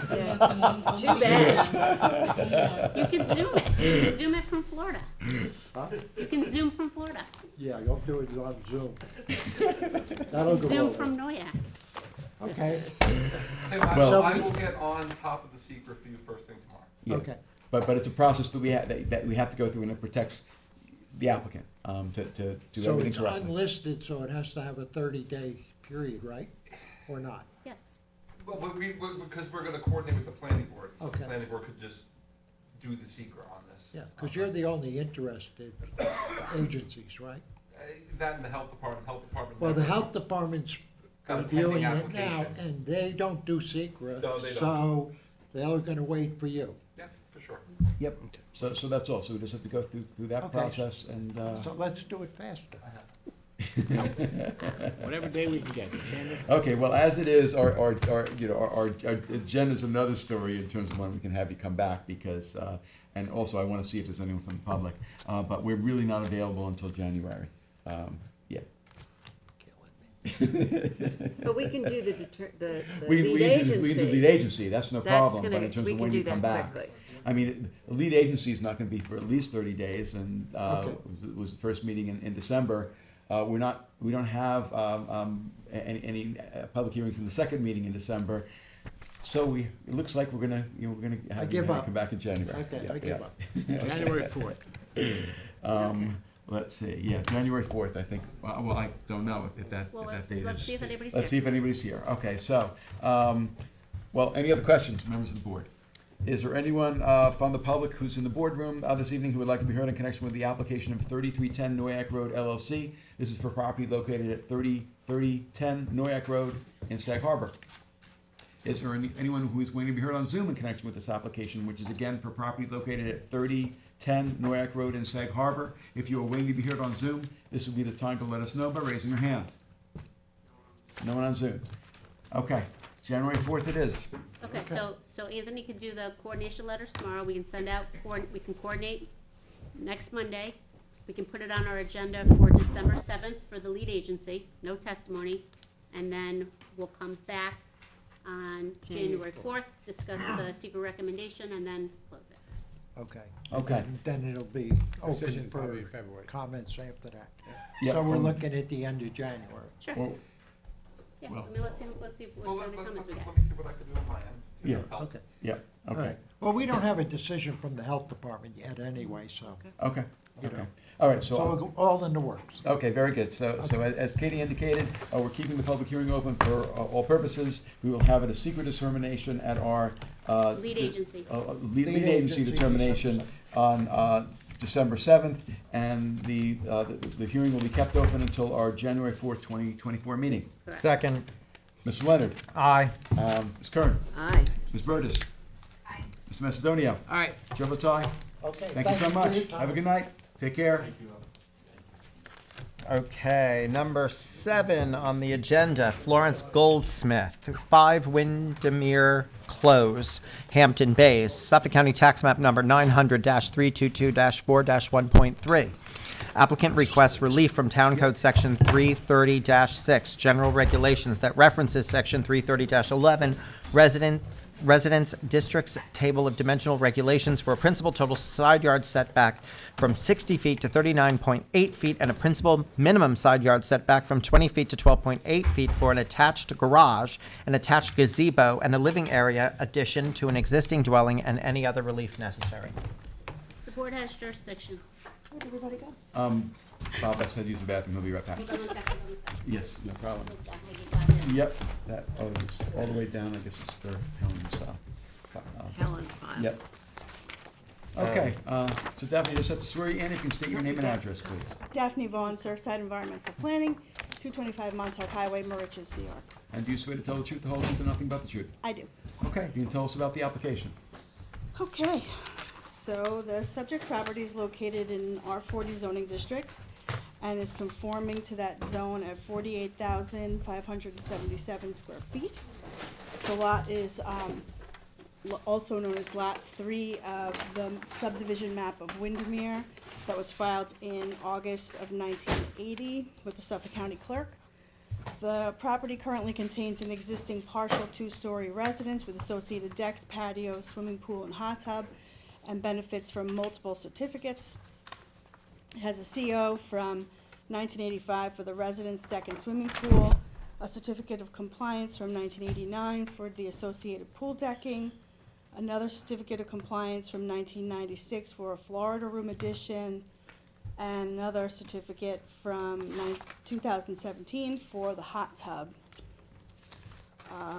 There's currently an open building permit on the property that was just reissued, superseded, they call it, for demolition of the existing deck, installation of new decking, an outdoor kitchen, an outdoor barbecue, and a fireplace that the owner is currently in the process of closing out with the building department. At the present time, the owner would like to do some cosmetic improvements on the facade of the residence to remove the dated, modern look from the 1980s and give the house a more traditional look with the addition of some dormered roof lines that will connect to a new proposed two-story garage. It's a 2-car garage with storage above it. I passed out some photos so that you can see in illustration what is existing versus, what we're proposing. So the garage addition is proposed forward of an existing access deck and stairway on the north side of the house. It's in my photos, I just realized they're not numbered correctly. I apologize for that. No, they are. I just stapled them wrong, possibly. Number 1 and 2. No, ours Photo- is Yours right. are stapled right? Yeah. Yes. Mine are not, so There you go. you don't need to know that. We don't need to know anything. You look good here. Good, that's good. I did something right. So photo number 2 actually shows the location of the proposed garage. It will be attached to the house, but it will be forward of that white-sided portion within that gravel area. So there will be like this open area between that stairway, the door, and the deck will still be there.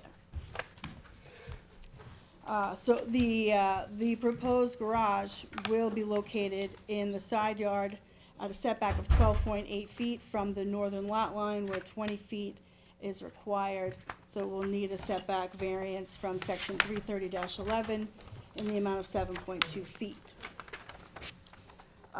There'll be proposed dormered two-story additions and first and second floor decking that will all be connected to the roof line of that garage. On the landward side of the house, adding to the more traditional facade proposed for the building. Additionally, there'll be a 12 by 12 gazebo on the other side of the residence that will be open in nature, and it's on the south side with decking, and that gazebo is 27 feet from the south side of the property line. On the, I don't know what I'm saying, hold on. So it's within the total side yard setback, that's what I'm trying to say. Necessitating a variance request for the total side yard setback of 39.8 feet, where 60 feet is required, so that's a variance of 20.2 feet. So the property fronts on Wells Creek, which is tidal wetlands. It is bulkheaded. I did apply for and receive letters of non-jurisdiction from the Town Environment Division and the DEC, both of which were submitted to your packet. So the proposed work is all located in a FEMA flood zone. It's AE elevation 9, but it's all landward of the limit of moderate wave action. So because I've received letters of non-jurisdiction, the project is not eligible for the reduced setback relief for 330-83K. I'm sorry. However, what we're requesting is actually less than what would be granted if it was eligible for those setbacks. None of these structures that we are requesting relief will contain habitable space. That space above the garage is storage, strictly storage. And of course, the other side is an open gazebo. So it's not, so it doesn't have to be elevated either? No.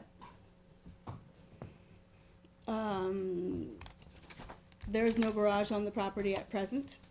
So the owners would like to have a garage just so they can get their cars, you know, on a waterfront property. It's nice to have a garage if you can, just to get it out of the salt air if possible. The structures are proposed at a maximized wetland setback. They're also proposing to upgrade the sanitary system to a low nitrogen IA system. The total lot coverage is at 14.6%, where 20% is allowed. So that is my story. Okay, we did have some comments from the building department. Yes. Maybe you've already addressed them, I'm not sure. Oh, yeah, it was regarding the shed. I did try to get in touch with Art Gerhauser.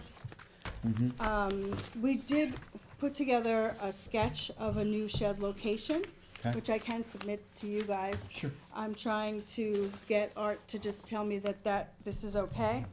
I believe that it should be because it's located beyond the back of the house at a conforming 10-foot, it's actually a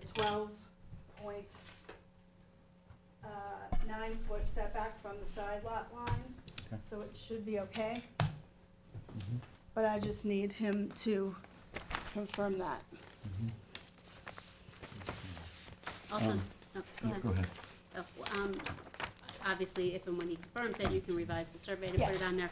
And also, can you have them take off all these plus and minuses on this survey? I don't know why, there's a bunch of them. Where? It looks like, is that not plus or minus 127, or is that something else? Like where the gazebo is, are those plus or minuses, or is that just something else? Oh, yeah, okay. Yep. And there's one at 52, We don't There's have one plus at or minuses, we 12.8. need actual numbers. Yeah, okay.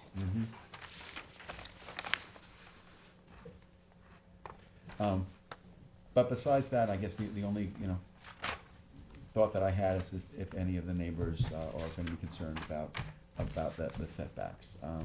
60 feet to 39.8 feet total side yard, you know, I don't know that that impacts the 20 to 12.8 feet for the garage, you know, Well, is.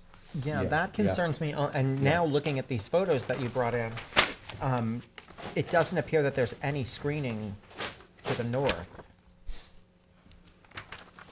It looks like it's just an open lawn to some decorative hedges on the other, on the neighbor's property. So maybe we wanna do some screening, propose. So I'm wondering, yeah, Would the applicant be it's willing just, to it's do just that? completely open, it's an open field. Right, Mhm. right. Yeah. I don't think that would be a huge problem. Yeah, so the garage is basically kind of in keeping with the Florida room addition, it's just slightly closer, than that. Cause the Florida room is at 22.2 feet, so this is, it's kind of angled, so that's, that closest point is at 12.8. And then it tapers back, so it's that one pinch point in the front, and then it goes back further away. What is the scale? 30.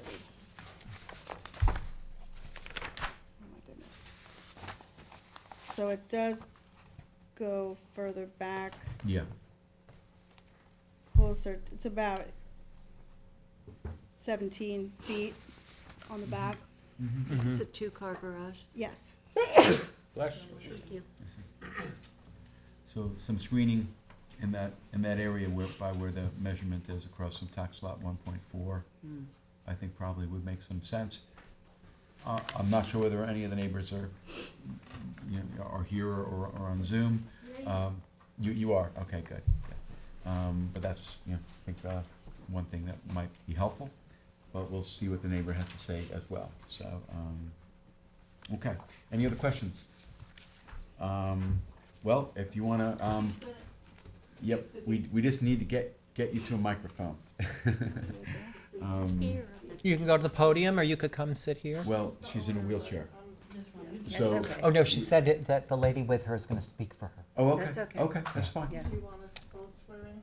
I can swear you both She wanna in, come up? You but we can- just you need you by a microphone, so we can, whoever's Daphne, gonna could you speak move- needs to be by a Or microphone. you're gonna go over there? Okay, Yeah, that's fine. yeah, Whichever works for you. Yeah, yeah, okay, yeah. that's fine. Okay, all right, if you can, Do you want to move a chair so she can come up? That's fine. Well, Would you like to come up as well? Here, let's move a chair. yeah. Yeah. Here, why don't you? Perfect. Yeah, there we go. She wants- Okay. Okay. So I'm gonna There swear you you both in, whoever wants to go first. you go. We have limited time.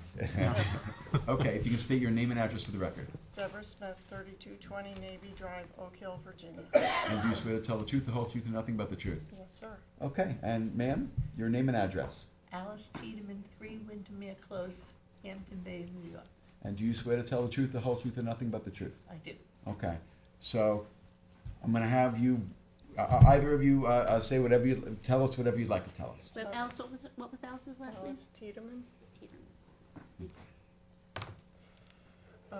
In reference to the area variance proposed project, number 1, the 2-car garage, we do not object. Number 2, the 2-story expansion landward side of residence includes first and second floor decking. We object. Considerable negative impact to 3 Windermere Close, the detriment created by granting the area variance to health, safety, and welfare of their home. Architectural plans appear to create 5 decks/balconies, currently 0. Noise level will increase in the front of the house with parties and celebrations near the 3 bedrooms, 2 main bedrooms on the first floor and 1 double bedroom on the second floor, the front and right side, and in an area that needs to be quiet. Number 3, the 12 by 12 gazebo to the southeast side of the structure. Object to proposed location. considerable negative impact to 3 Windermere Close, a detriment created by granting of area variance to health, safety, and welfare of their home, as the gazebo of any size or any other type of gathering place will be located next to 3 bedrooms, 2 main bedrooms on the first floor and 1 double bedroom on the second floor, front and right side, and an area that needs to be quiet. Why this location that requires a variance? Their 5 Windermere Close lot is large and appears to have other places to build a gazebo without disturbing the neighbors with the noise created by the gatherings, etc. As a side note, the gazebo by size, 12 by 12 or approximately 144 square feet, could accommodate 4 tables of 7 to 9 people or 24 to 27 standing people, right next to our bedrooms on the first and second floor. Encroachment to install a gazebo close to their home creates greater possibility of a fire that could spread to their home. As a recent widow, she is tied to and owns this lot and has lived there many years and will continue to do so for years to come. Additionally, they chose this house because the quiet neighborhood, the view as well, on an acre lot. They have been lucky to have had 20-plus years of most peaceful enjoyment. However, with the 5 Windermere Close neighbors making modifications to their home, they have noticed a rise in music and noise, etc., coming from their backyard barbecue, pool, hot tub during the last few years. Please know that they will most definitely lose the upcoming years of peaceful enjoyment of their property that they currently enjoy now. Okay. I do have one question in reference to the shed. Where's that thing going to be located? As just a side thing from what you had Okay. before. So we were given a survey, so, and Daphne, maybe you can point out where the shed is? Or- Because Yeah. we see an existing shed there already. Okay. Which Next to neighbor the- are you? The one Are you to the On north or the this? south? The south. To You're the You're to the south. south. the right is facing this property. Okay.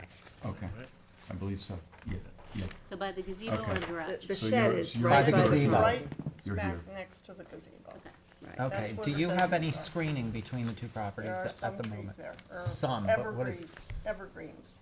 Can Okay. kind of see through. would additional screening help? No, sir. These 2 houses are quite close together compared to most that have a lot of distance between. We're proposing to move the shed down here from up close here. And that still has to be needing a variance there. No, No. So no variance here for the shed where you're getting it moved. Well, the shed shouldn't have any parties that can fit in there. Any thoughts, Alice? They want to move it over. Well, they have to move it to a conforming location, and Daphne's gonna confirm with the building department that that location is conforming. Yeah, we do have some evergreens there, so we already can kind of see their shed as where it stands now. Okay. Like to ask, would it help if more evergreens were planted? Or- No, it's, well, for the shed, that's a little different. For the Okay. gazebo, that's noise. All right, so one thing I want to suggest, you're all here. I don't know whether Daphne has a way of contacting her, you know, the applicant, but a conversation could be had. We'd like neighbors to get along with each other, to see if there's a way that this can be maybe revised, so that it doesn't have such an impact on the neighbor. This way, everybody's a Yeah. little bit unhappy. For which item? At Because the we whole s- project. You Well, can talk about the- any part of it if you want to. The decking does not require any variances Right. that they're talking about. It's just the gazebo. And was there a reason to put the gazebo where it is, Uh, where you propose I it goes? think that it's decorative, but it also would have a view to the back through to the water. It also, it appears to me from the aerials that where the gazebo would be placed is not in line with your house, but it looks like it's in line with your driveway. No. There's a fence there, unless you're putting it on the other side of the fence. there's a No, but fence it's going to there. be towards the front of the house, correct, Daphne? Yeah, it's And that is, forward. it would be in line with the driveway, not your home. That's what I'm just looking at the aerials. Yeah, but what she says is the noise carries, and, yeah. It's- I understand that, but There's what noise was ordinances testified to everywhere. was that it is directly next to a bedroom. And I'm just saying that looking at the aerial, it does not appear to be directly next to a bedroom. to Yeah. me. Right. So I mean, ideally, I think maybe you'd like us to deny the application, okay? Or at least most of the application, other things that you object to. What I'm suggesting is that a conversation be had to see if there can be a compromise.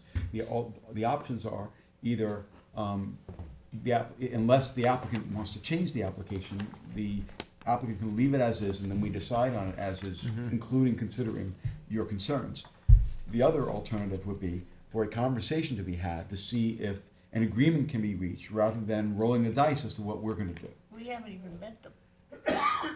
Now's the But opportunity. you're all here, Yeah. and this is an opportunity, as far as I'm concerned, this is an opportunity.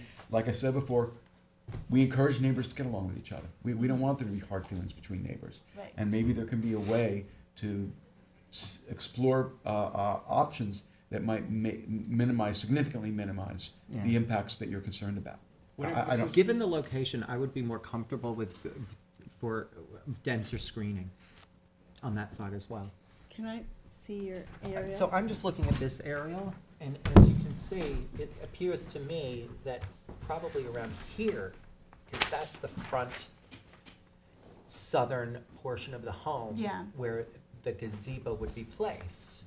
Yeah, because And what's that happening. abuts the driveway rather than the actual house, because the house, the front of your house cuts into almost the middle of theirs.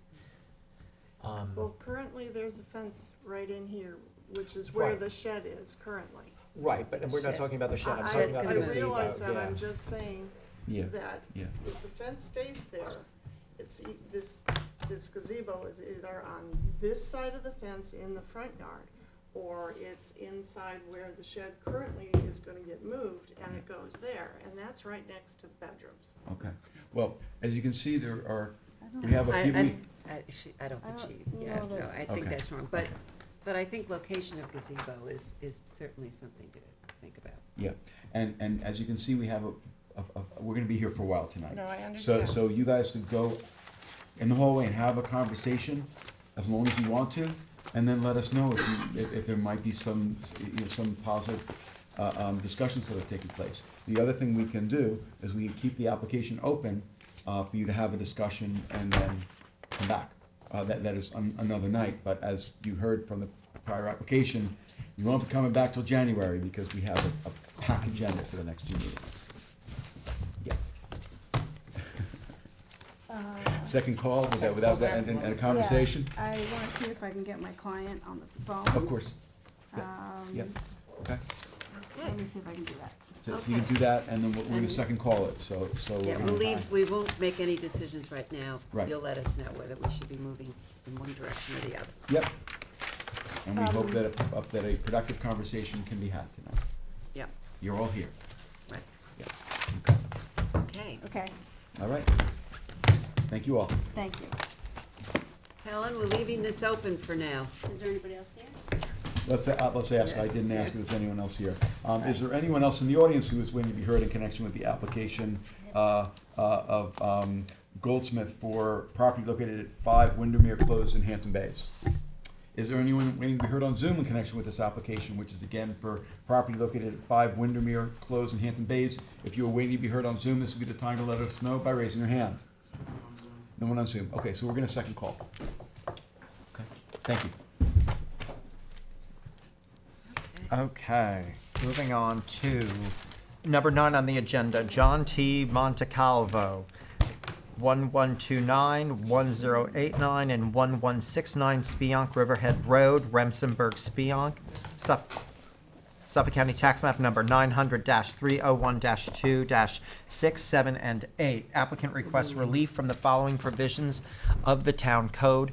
1. Town Code Section 330-6, Residence Districts General Regulations as it relates to Town Code Section 330-10, Residence Districts Table of Use Regulations, for a use variance to allow 3 special trade contractor buildings and 1 office repair bay building to be constructed on a lot in the CR 200 zoning district where such uses are prohibited. And 2. Town Code Section 330-105, Schedules of minimum and maximum floor areas to allow 3 special trade contractor buildings comprised of 30,000 square feet, 22,500 square feet, and 10,000 square feet, and 1 office and repair bay building of 9,000 square feet where the maximum size dwelling in any residential zoning district is 15,000 square feet and any other relief necessary. The board has jurisdiction? For the That's set applicant, season?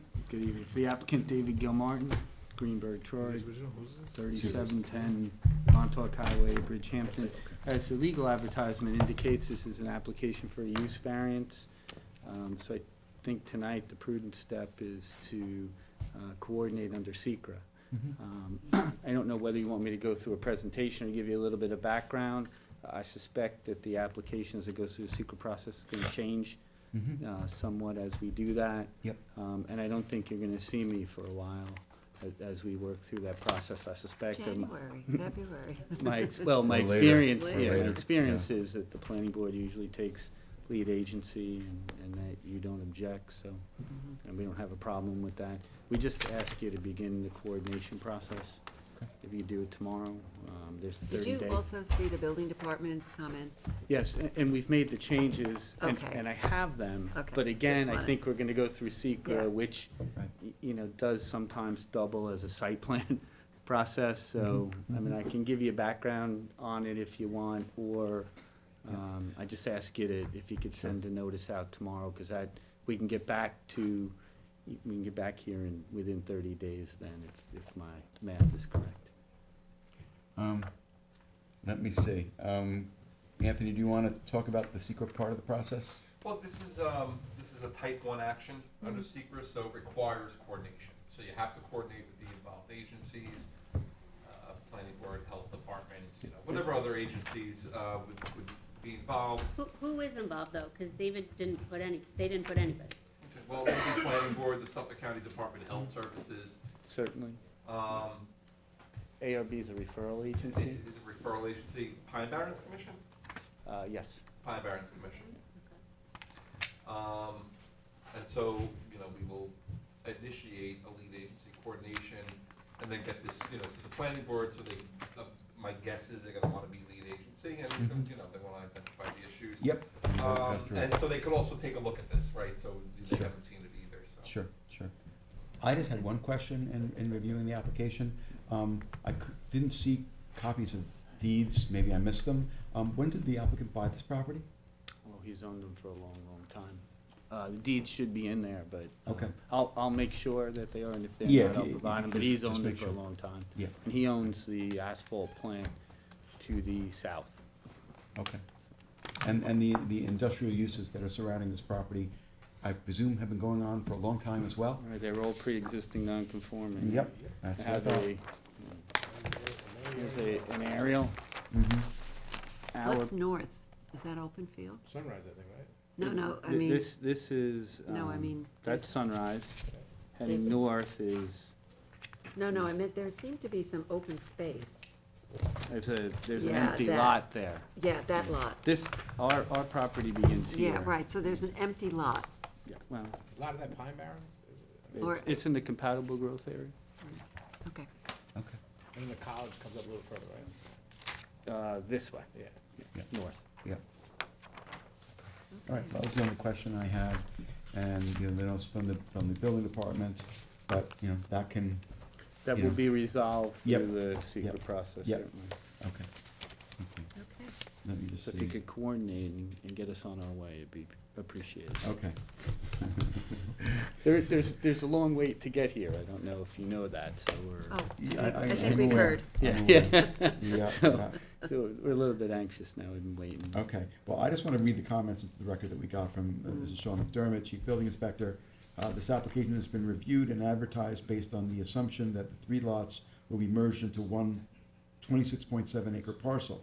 If this is not the case, 3 separate applications should be submitted to the ZBA. 2, it also appears that the lot has been overcleared at 24.14% where 15% is permitted. This shall be addressed with the planning department and building department. 3, the survey/site plan shall be revised to indicate the total lot coverage. And 4, it appears from the aerial photograph on the town GIS system that tax map number 900-30128 is being used in conjunction with tax map number 900-301-211.4, which is not one of the subject properties on this application. The applicant should provide the zoning board of appeals with a clarification regarding this. So that's what we got from the building The department. properties will be legalized as we get through this process. If there's an encroachment, it will be resolved one way or the other. Okay. All right. Any other questions? And they're gonna proceed as one lot? Yeah, we have, it's currently 3 lots, but there's no objection to merging them. As part of this Yeah, part process? of the process. Yeah, okay. All right. Any other questions? Is there anyone who's here in the boardroom who would like to be heard in connection with this application, which is the application of John Montecalvo, Inc., Spionk Acres LLC, and 66 Acres LLC, for property located at Spionk Riverhead, where we have 3 numbers, 1089, 1129, and 1169 Spionk Riverhead Road in Spionk. Is there anyone who's waiting to be heard on Zoom in connection with this application, which again is a property located at 1089, 1129, and 1169 Spionk Riverhead Road in Spionk? If you're waiting to be heard on Zoom, this will be the time to let us know by raising your hand. No one on Zoom. Okay, if not, Susan, it's yours. All right, So- so what are we doing? I think we need to do lead agency determinations, Yep, so. we need to coordinate secret, Anthony can help with the Okay, so the what's letters. the lead agency determination? When can we schedule that? I think we should put the lead agency on for December 21st. And then December? have them come back. Yeah, It's just just need a lead 30 days. agency. Yeah. Oh, We need 30 days to coordinate the secret and get feedback from everybody. And we do have more agencies to coordinate this one with. And then maybe have them come back as for a control date, maybe January 18th. Or I would say January 18th, January 4th or January 18th. I would take the 4th. We are, um, but it's, yeah, very short meeting. Okay. The 4th? But we can do Yeah. that. All right, January so 4th. I would propose that we do a lead agency determination on November December 21st. November 21st. November 21st. Oh, wait, no, I'm sorry, December. We December said 21st. yeah, Yeah. right, December 21st. Yeah. And we are going to adjourn this application until January 18th. January 4th, David prefers. I'm sorry. Oh, okay, January boy. 4th. All right, Second. January 4th. Ms. Kern? Aye. Mr. Leonard? Aye. Mr. Macedonia? Aye. Ms. Burgess? Chair votes aye. Thank you so much. Just if you could, the zoning board's not interested in taking lead agency on this, right? So I would begin to prepare the documents that we would give to planning, if that were the case. Yeah, So, I think so. I think so. okay. I think you Very can good. count on that. Yeah. Yeah. Thank you Okay, very much. all right, thank you. Okay, number 11 on, let me make sure, is that right? Yes, number 11 on the agenda, Virginia Daly and James Daly, 8 Pine Tree Street, Hampton Bays, Suffolk County Tax Map number 900-189-1-31. Gesundheit. Good My evening. name is Paul Batra, Okay, and your address? 125 Terryville Road, Port Jefferson. And do you swear to tell the truth, the whole truth, and nothing but the truth? Yes. Okay, can you now tell us where we are with this one? Yes, good evening. My name is Paul Batra. I am a professional expediter. I'm representing Mr. Daly, James Daly, for 8 Pine Tree Place in Southampton. We're seeking relief for 2 variances. 330-84, the pyramid law, and 330-11, which is the lot usage. Previously, plans were submitted that were not presentable to this board. And we have revised them significantly and coming to you with the revisions. So the result is that first, this is going to be a 1-story house. So there's not gonna be 2 stories. Yes, which was one of the main suggestions. That was we one of had. the, I was on that, so it's a And, you know, 1-story and I house. feel very, the applicant, very sweet man, but, you know, sometimes I've gotta, call him as I see him. No, So it's that's- fine, that's it's a all. 1-story house. Yep. And the points that were made on the application were from the previous plans. So I'm just gonna correct them and say that the 3.4 side setback, that was 3.1 is a maintain now. And the 17.4, which was gonna be 10.8, is just a maintain now. So nothing is changing, they've revised those plans, okay? Basically, we had the intrusion or the The pyramid. pyramid encroachment. Correct, the pyramid encroachment was 19,182, and now it's 2,223. Good. That's much better. How you like that? Okay, 2,000. Where So, are these yes. plans? We don't have any of this information in front Where are of these us. plans? Do you have copies of the Of plans? course, I have the plans. Nothing was I- submitted to us. Well, it looks like, No. I submitted everything. yeah, Well, it when looks did you like it was submit it? submitted in October. I submitted it That's what like this says.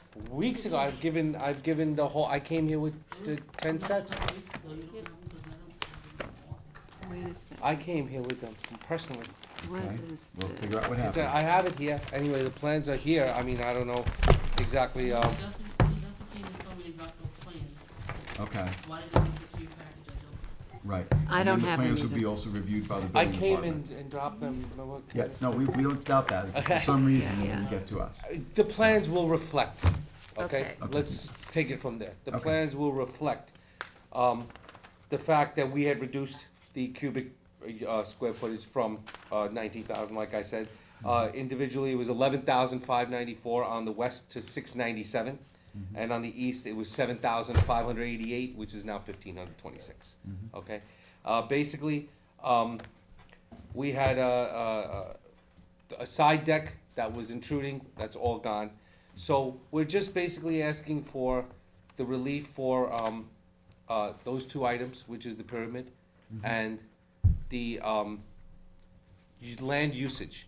The land usage was 21.6. Since we moved that, we removed that whole area to walk in the back, it went down to 21.1. So we're Lot down. coverage. Okay, we're down. Lot Correct. coverage, now 21, oh, sorry. 21.1. 21.1. And the previous one was 21.6. Okay. So we reduced everything comparable to what you would want. And the gentleman has been working for 5 years, trying to get this thing. People led him in the wrong direction, but he found the right guy. So I'm here. As long as nobody's a Yankee fan here, I'm okay. Okay. What about the He decking? got silent. Did you mention the decking? Yes, the deck is, the front. That is- complies as well, it's 10 feet? It's gone. It's it's not proposed anymore. It's not even. Really it's like a not- magnifying glass. I have it here. I could look at everything right here. That's why I did that. I kept it right here. It's not even there. It's right there, 17.5 it says here. There's nothing there. Okay. And it's like, they took out everything that basically you objected to and try to make it so he could get this, at least get these two variances and get started. Okay. Okay, well, So thank you. the variance is pyramid relief, which is now 2,000. And lot usage. Lot And coverage. coverage, Lot lot coverage. Lot coverage. Coverage. is 21.1 as opposed to 20, which is allowed. 20, I'm sorry, I should have mentioned that. Of course, you're allowed, and we're here for the variance only Okay. because we are over that number, so Okay. I didn't It's a mention that, small- yes. it's a It's small 20%, but I Very mentioned it in a small positive way by saying we reduced it from the previous plans. Right. From Right. 21.6. And the pyramid relief, 22, 23? Yes, 22, 23. 22, I just want to make sure we had the right. 22, 23, That's what I that's wrote down. 697 plus Okay. 1526. Okay, I excellent. write my plan, I write like a man, okay, so I'm trying grabbing everything. Okay. Okay, okay, well, I would like to just see the plans. Yeah, I don't feel comfortable doing anything without the Yeah, plans. without the Right. plans, and that may have been our fault, but I think we can deal with it with written Yeah. submission. I think we should hold it open. Okay, we have to figure out As long as it happens. where we are. No, because if Yeah, we have you any logged questions, it, what's good Jan. with a written submission date? You logged it. Well, it's true. On the other hand, we can always reopen. We could always reopen. If we're not satisfied with what we get, we could instead reopen it. I don't know. Can we do it the other way? It has to be unanimous. We could? Can we close it, or can we hold it open and then decide to close it? If we're satisfied? I mean, could be in done that that way, day too. and vote a decision that day. Well, I don't know about that day. Well, we but- would close it and leave it open for written submissions and a decision And then, and the written submission has to be consistent with the testimony. Yeah, I'm not gonna say anything or right. do, or commit to anything until I see plans, I because understand. I have no idea No, what's going and that's- on. And that's fair. That's And fair. what, not to disparage you in any way, shape, or form, you could tell me, the sky is green, and I have to see it for myself. So- I'm not disputing, Yeah. I'm telling you, I Yeah. followed protocol, I did it. I don't know what happened, to be honest. I'm very meticulous about this, so. No, I don't yeah, know what absolutely. All right, Candace I would wants not to get- say I- something. Hold on. Yes, What did Candace? you want to say? Oh, yes, these are the plans that have a crazy font that we couldn't read. What's the date on your plans? Are they Sedano Architecture? Yes, Sedano. Dated Yeah, because the other one was a 10/10/20 different architect. Right, That's 10, correct. 10/23. That's right. Okay, that is the one I have, and then just tell me what page. The elevations, I'll show you, right here. Going to magnifying glass? No, this font is on, The the cubic feet is 687 here on the west side. just tell me what page you want. It is on A3. Okay. The thing about us leaving it open is that we wouldn't be able to have them come back until January. We really would like to. I mean, I have the plans, I can just scan them and, I can get you the copy. I wanna make sure I had the same plan that he had. Yes. Yeah. And Okay. we only have one because we switched architects. So, So then, if you think that's the better way, then fine, we can close it, and then if we have to reopen it, we reopen it. I mean, either way is okay, but I, just considering what this is, I understand, we're not voting on anything until we're reviewing everything, but just because of the way in which we do things, we would have an opportunity to do that, in the normal course. Okay. Candace has it, it's consistent with the plans he has, I'm okay with it. And also. I have to look at it, I'm sorry. Well. No, you do, and I do too. And also the fact that there was, some confusion about. No, how it absolutely. all, It was that's on the Okay, so, consideration. so go ahead, close it. That's fine. Okay, All right. all right. Thank- yeah. Any other questions from members of the board? No. Is there anyone from the public who would like to be heard this evening in connection with the application of Daly for property located at 8 Pine Tree Place in Hampton Bays? Is there anyone who's waiting to be heard on Zoom in connection with this application, which again is for property located at 8 Pine Tree Place in Hampton Bays? If you're waiting to be heard on Zoom, this would be the time to let us know by raising your hand. Okay. If not, I'm gonna, Keith is the lead on the application, he's not here. I'll move that we close the application except for written submissions. The deadline for written submissions is gonna be it's gonna be 11/17. And at end of business, in case anybody wants to submit anything to us, and we will have a decision ready at our meeting on 12/7. But I just want to mention that if we have questions or concerns about what is submitted, then it could be that on 12/7, we would at that point reopen the application. I have a suggestion, since the other applicant take that spot on 11/16, do you wanna bring it back on 11/16 that'd be great. at the next meeting? Hold Since it we open had to that one- 11/16? To 11/16 We had instead? that one spot that the Yeah. other person didn't take. Okay, That's okay. I like that better. Yep. Okay. This way, if there's any questions. We'll we can- just hold it open. Okay. All right, All so right, what are we doing? So Thank you, I withdraw Candace. my prior He's motion. been waiting a and long time. He's been, and Okay. I'm really here Okay. to put things straight. Okay, Okay. all right, so. But that's gonna be a hearing, and then there will be there will be A hearing written for submission date and then a And decision. then a decision date Yeah. after that, We so it's, understand. I okay. mean, but we're Okay. closing in, right? Getting We're You're closing getting in. there. We're getting Because close. last time it Getting wasn't closer. even, it wasn't, Okay. because the plans were Yeah, not even. Okay, all right, so I'm gonna withdraw my prior motion, and instead I would move that we hold the application of Daly open for all purposes until our November 16th meeting. Second. Mr. Macedonia. Aye. Mr. Leonard. Aye. Ms. Kern. Aye. Ms. Burgess. Chair votes aye. Thank you so much. Thank you We'll see you in so a couple much. of weeks. Thank Okay, number 12 on the agenda, Ronald Houdelet, 6 Dunes Road, Hampton Bays, Suffolk County Tax Map number 900-189-2-26.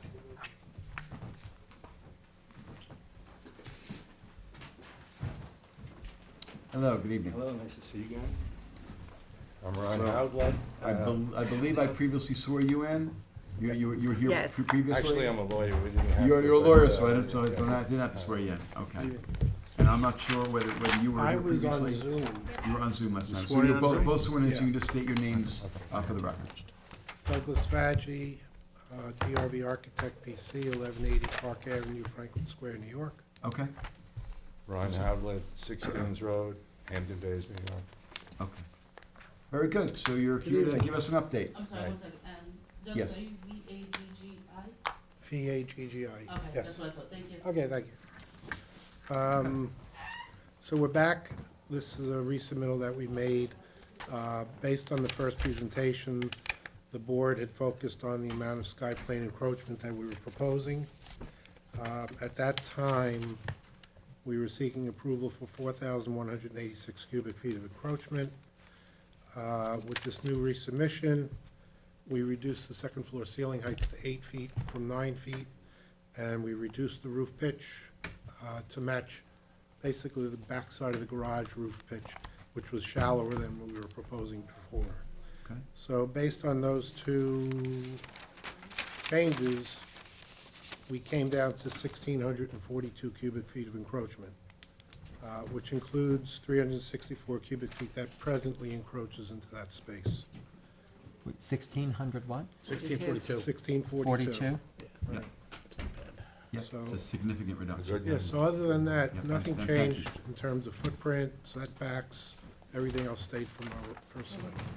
Did you get new plans? Did we get new, yes, we did get new plans. Yep. They were definitely submitted. The plans, Yep. yes, everything was submitted, yep. Yep. It's a very positive approach to reducing permit relief. I don't think we really had problems with the other requests for variance, so, I think it was just a pyramid. yeah, I think it was a pyramid, and, you know, we really appreciate the fact that you took a look at it and came back with a much more manageable. Okay, great. Don, did you Happy see? to hear that. Yes. Yeah. Yes, no, really, Okay, good job. all right. Any other questions or comments? No, these are From the members same. of the I board. have them. Oh, Just want to make sure. It was around October 11th date. I yeah, think. Okay. no, we definitely got them, so. Okay. Is there anyone from the public who'd like to be heard in connection with this application, which is the application of Hoodlet for property located at 6 Dunes Road in Hampton Bays? Is there anyone who's waiting to be heard on Zoom in connection with this application, which is, again, is for property located at 6 Dunes Road in Hampton Bays? If you're waiting to be heard on Zoom, this will be the time to let us know by raising your hand. Okay. Susan, it's yours. Okay, so we're going to close the public hearing. We're going to hold it open for written submissions until November 17th with a decision on December 7th. Okay. Second. Ms. Kern. Aye. Mr. Leonard. Aye. Ms. Burgess. Ms. Macedonia. Aye. Chair votes aye. Thank you both for your efforts. Greatly appreciate Yeah, it. Thank you. really Have a good appreciate rest it. of your Yeah, enjoy. Happy to speed it along. Yeah. You want a second call, Daphne? Yes.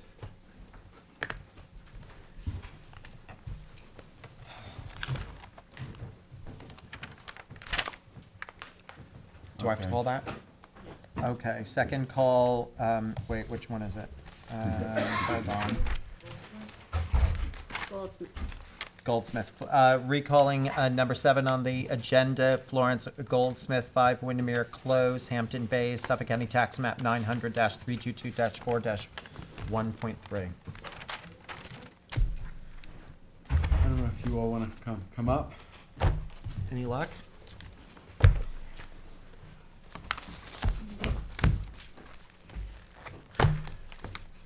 Daphne Vaughn, Surfside Environmental Planning for Florence Goldsmith.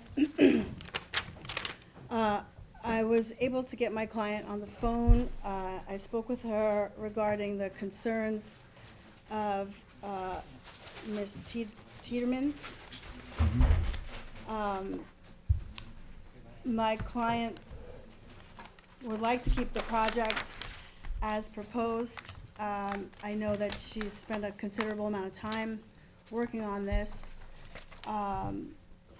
She is willing to plant screening on both sides of the property. I did express to her the concerns of the board for the garage side and for, you know, the concerns of the neighbor. Has no problem planting screening on either side of the property.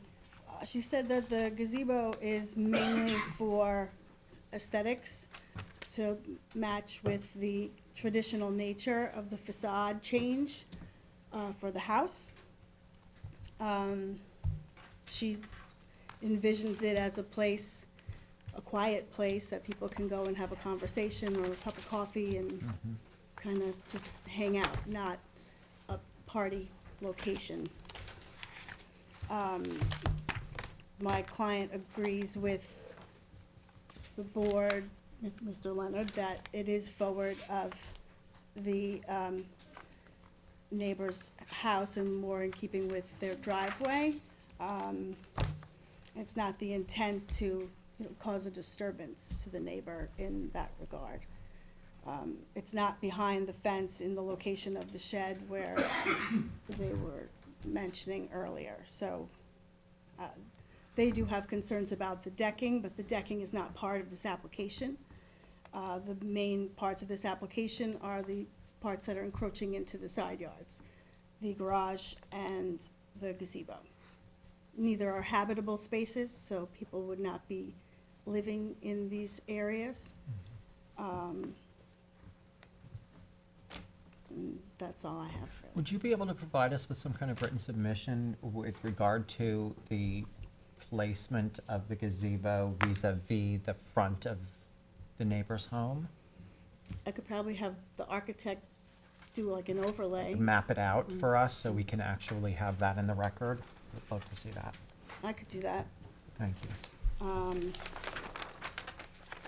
And then we want to have the applicant come back? We want to have the public hearing continued?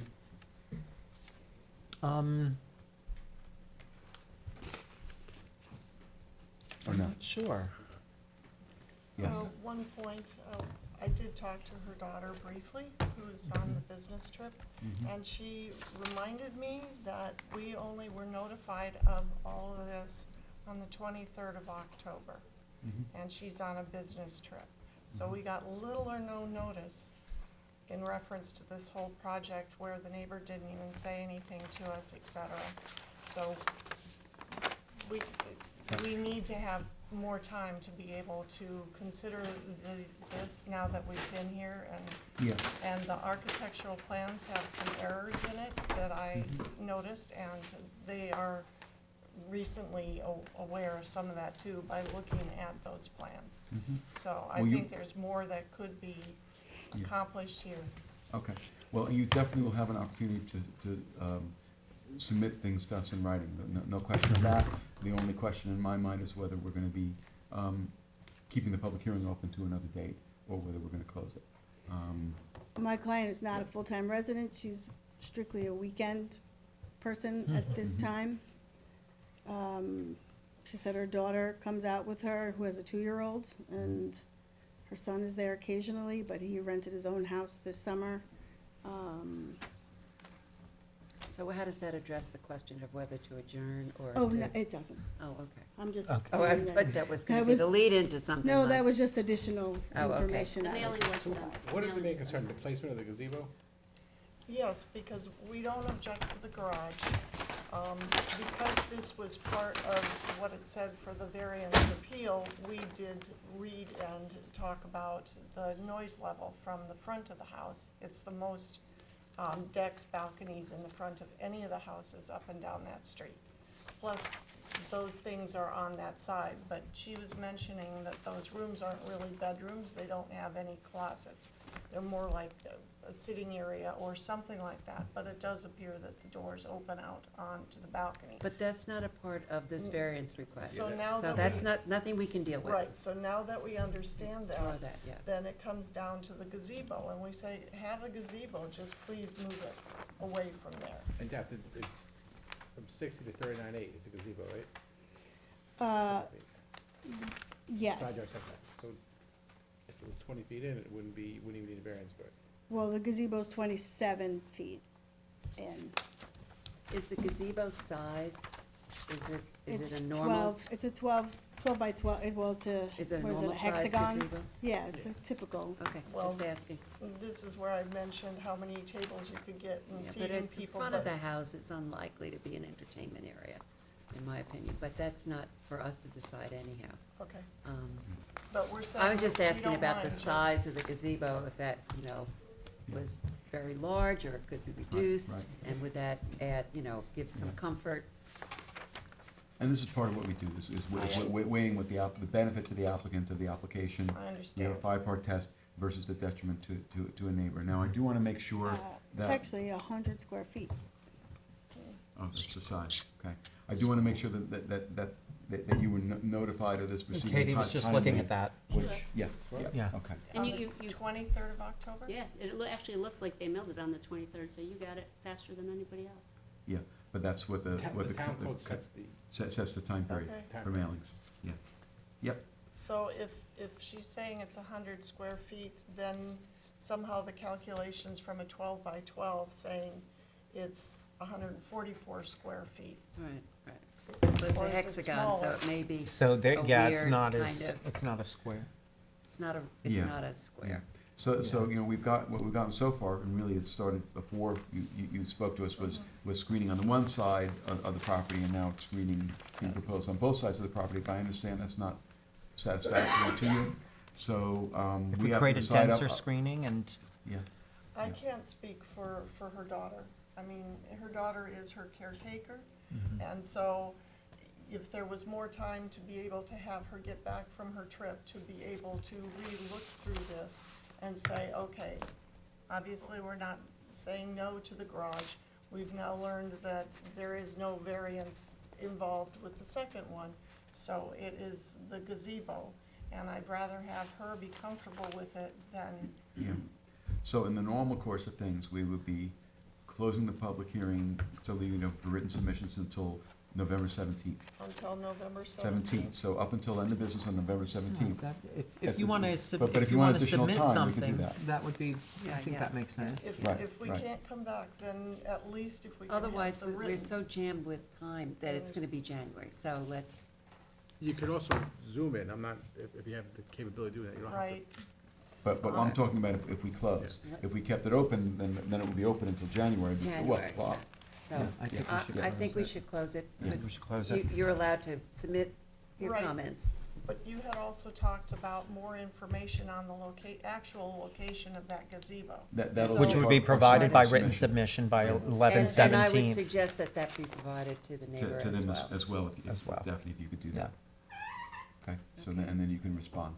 And if you could have, Daphne, if you could have that, you know, well in advance of the 17th, so that they have an opportunity then to review We it. need I don't know. time to really Do you understand think that's this better. possible, or do you think that's too tight? I know the architect is left today to go visit his son at college for a little while, so Okay. I don't know how quickly I'll be able to get that. Okay, so let's extend this time period then. So we had talked about the date being November 17th for written submissions. about Why don't we do 12/8? 12/8? 12/8. 12/8. Yeah. And the address, where would you send those? You will get all of that from Candace. Okay. Yeah. And then the decision would be, The decision would be We- 12, We could no, do, Probably January 4th, right?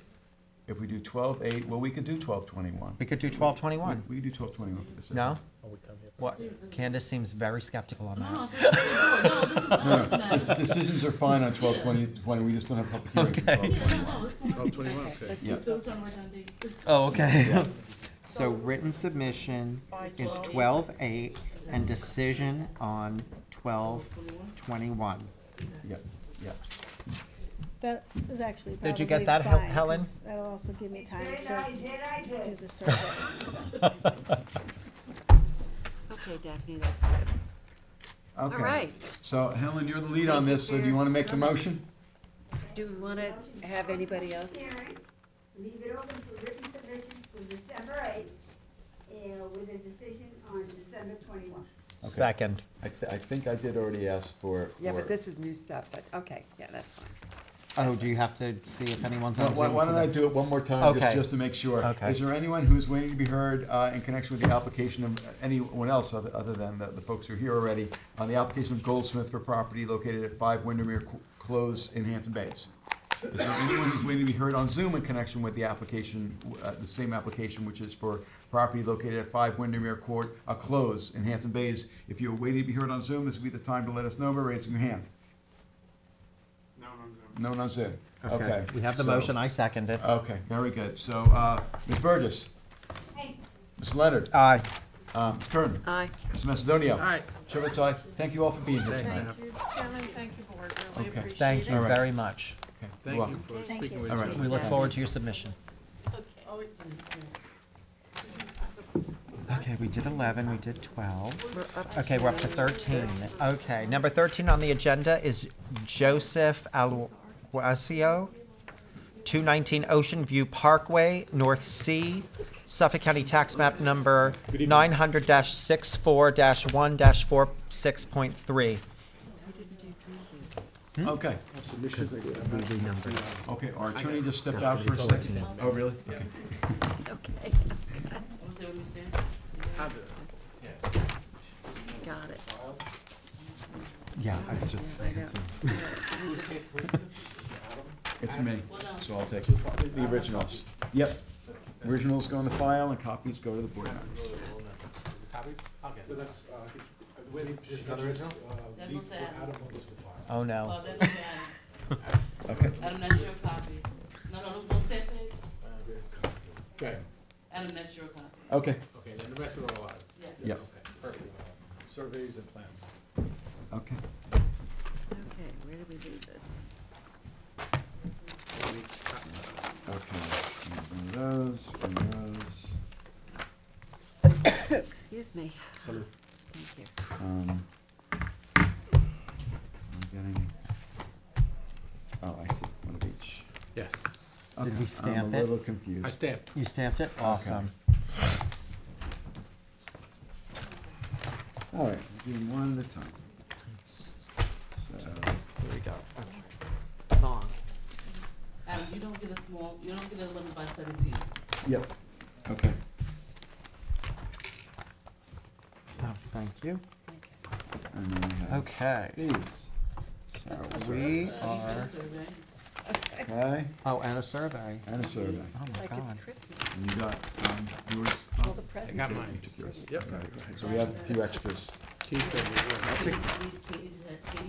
yep, Katie. Shall I leave this? Yeah, that's Set Katie. Keith or not? Set They're not Katie. gonna take it back. Just put it. You have Yep. your survey, you And I give have it an back to him. Okay, I'll take You that. give it back to him. I Yep. have, but how I would lost my Mike pen. wants to. Okay.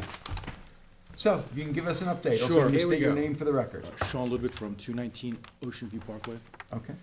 I think I came back 2 weeks ago based on your recommendations to lower the size of the proposed accessory apartment. Which What was is at- it now?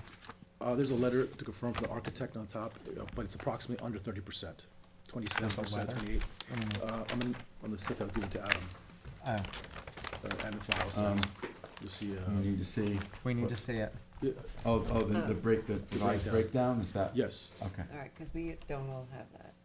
okay, I submitted 2 different sets, you got received this a couple okay. weeks ago. Maybe you can just read this into the record. Sure. This letter is to indicate to the total habitable living space of the main dwelling and accessory apartment and the ratio between the two. Point 1, main dwelling habitable area calculation. Existing first floor habitable area is 701 square feet. Existing second floor habitable area is 565 square feet.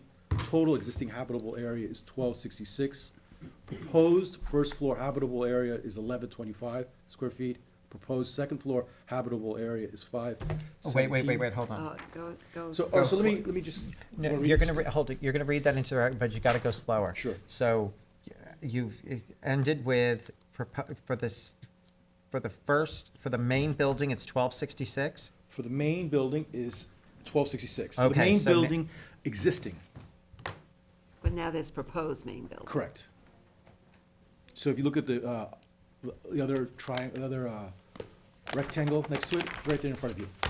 You may have to come up and show us.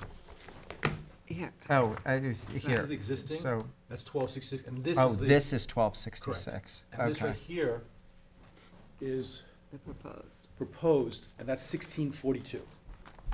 Together. that is- So read it from there. Okay. Read that into the record, so. So the proposed first floor habitable area is 1125 square feet. Proposed second floor habitable area is 517 square feet. Total proposed habitable area is 1642 square feet. Existing plus proposed habitable area is 2908 square feet. The maximum allowable accessory apartment habitable square feet is 35% of 2908 square feet. That's 2,908 square feet, which equals 1,017.8 square feet. Point 2, accessory apartment total habitable area is 786 square feet, or approximately 27%. Point 3, ratio between main dwelling and accessory apartment. The accessory apartment is proposed to be 786 square feet. That's the building on the right. And if you divide that by the main dwelling of 2,908 square feet, the main dwelling is the proposed and the existing, that is approximately 27%. The final point, point 4, the percentage of total size of accessory apartment and main dwelling, including the addition. The accessory apartment total size is 1,960 square feet. The main dwelling total size is 6,852 square feet. The accessory apartment of 1,960 square feet divided by main dwelling of 6,852 square feet equals 29%. The square footage of all inhabitable spaces and gross floor area has been provided on the floor plans of the main dwelling and accessory apartment, which will be submitted along with this letter with a revision number 3 dated 10/26/2023. So let's say it a different way. I think you're. Can I see that? Yes, please. Yeah, I got We need lost to at look the at end. this, but, and we just got lost. Percentage of total, it was here. Yeah, So we got this. Right. Accessory apartment. Where'd he come up with the? Yeah, where did the 1960 come from? I believe the way the building department calculates habitable square feet is square feet that is only bedrooms and living rooms and maybe kitchen. So if you look at the plans, Oh, I see what if you look at the plans itself, it actually calculates each square footage for each particular room. So this is maybe the third to last page. It says, page C1-1.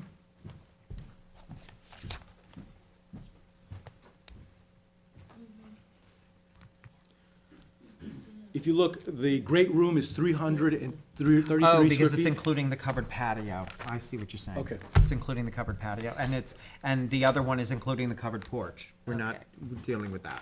Right. Okay, that's fine. Okay, okay. Where did this come And from? I don't think it just That came it from doesn't include my hallways copy, and. and there's an original of this letter that's been submitted, so Okay. Candace will circulate the actual Okay. letter, so Okay. we have that. Got it. Yeah. So the bottom line is that the accessory structure, the accessory apartment is 29%. 27. It's 27, to use the, The habitable space is Habitable space. 20%. Correct. 27%. Of the 27% total, of the it's main. 29. Correct. Okay, got it. 27% of the main.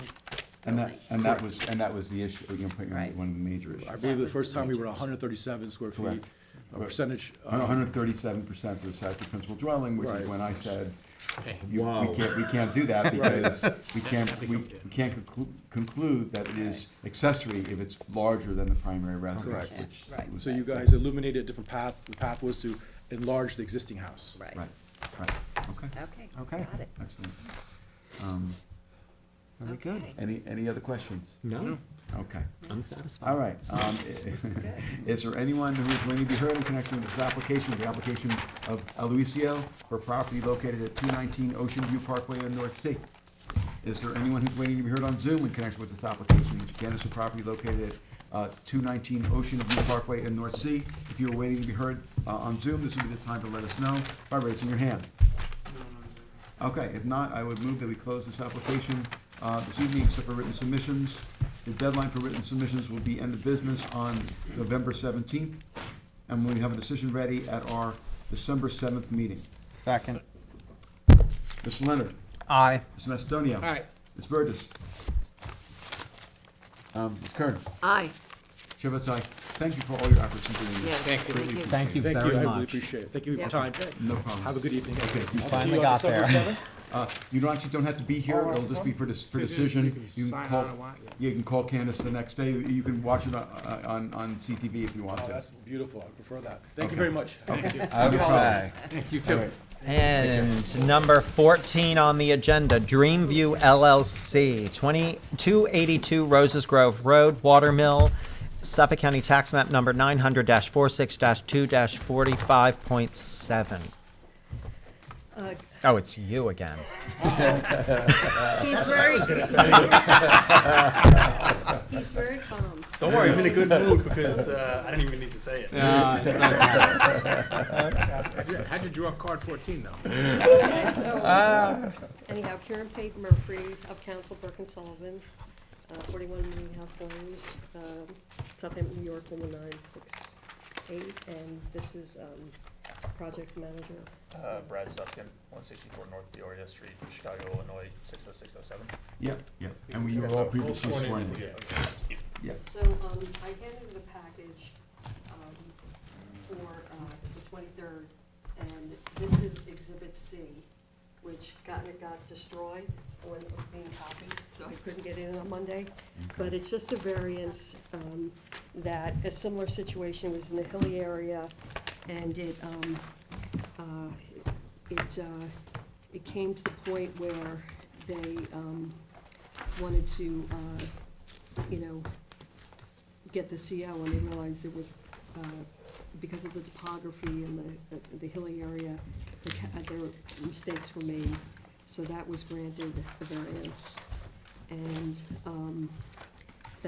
that's a 2022, decision, and I gave all my copies away, but, anyhow, they went to, Just take this with you. sorry, My it desk. went, Take it. I'm sorry, it went from, they got it, for 37.6 feet, and I asked you to read that, but they had inspections just as we had, and, our house was originally, there was a previous house built in 1998, Karen, you gotta get to a microphone. built in 1998, and it was, we knocked that down, and as it was testified before, and the foundation remained, and the house is 32 feet, which the architect here will talk about, just the actual house being 32 feet, but the topography and using the same foundation, it was discovered when we went to do the addition that, it was, higher, and I think we were asking for 38, or 38. Yeah, it was 38.1, but again, that's just the two peaks, and, Yeah, the one peak is not. The one peak is at 32 feet, is that correct? There were three peaks in your. Here, I have, bigger, this is just 2 pages. So this is actually a drawing where I overlaid the previous house onto our house, just to demonstrate that the height has It not has changed stickers on from previous, that's all. Okay. What do you mean it has stickers on it? I mean, it has the dream view, LLC. Oh, you mean just identifying what it is? Yeah, identifying what it But is. what is this that I'm passing out?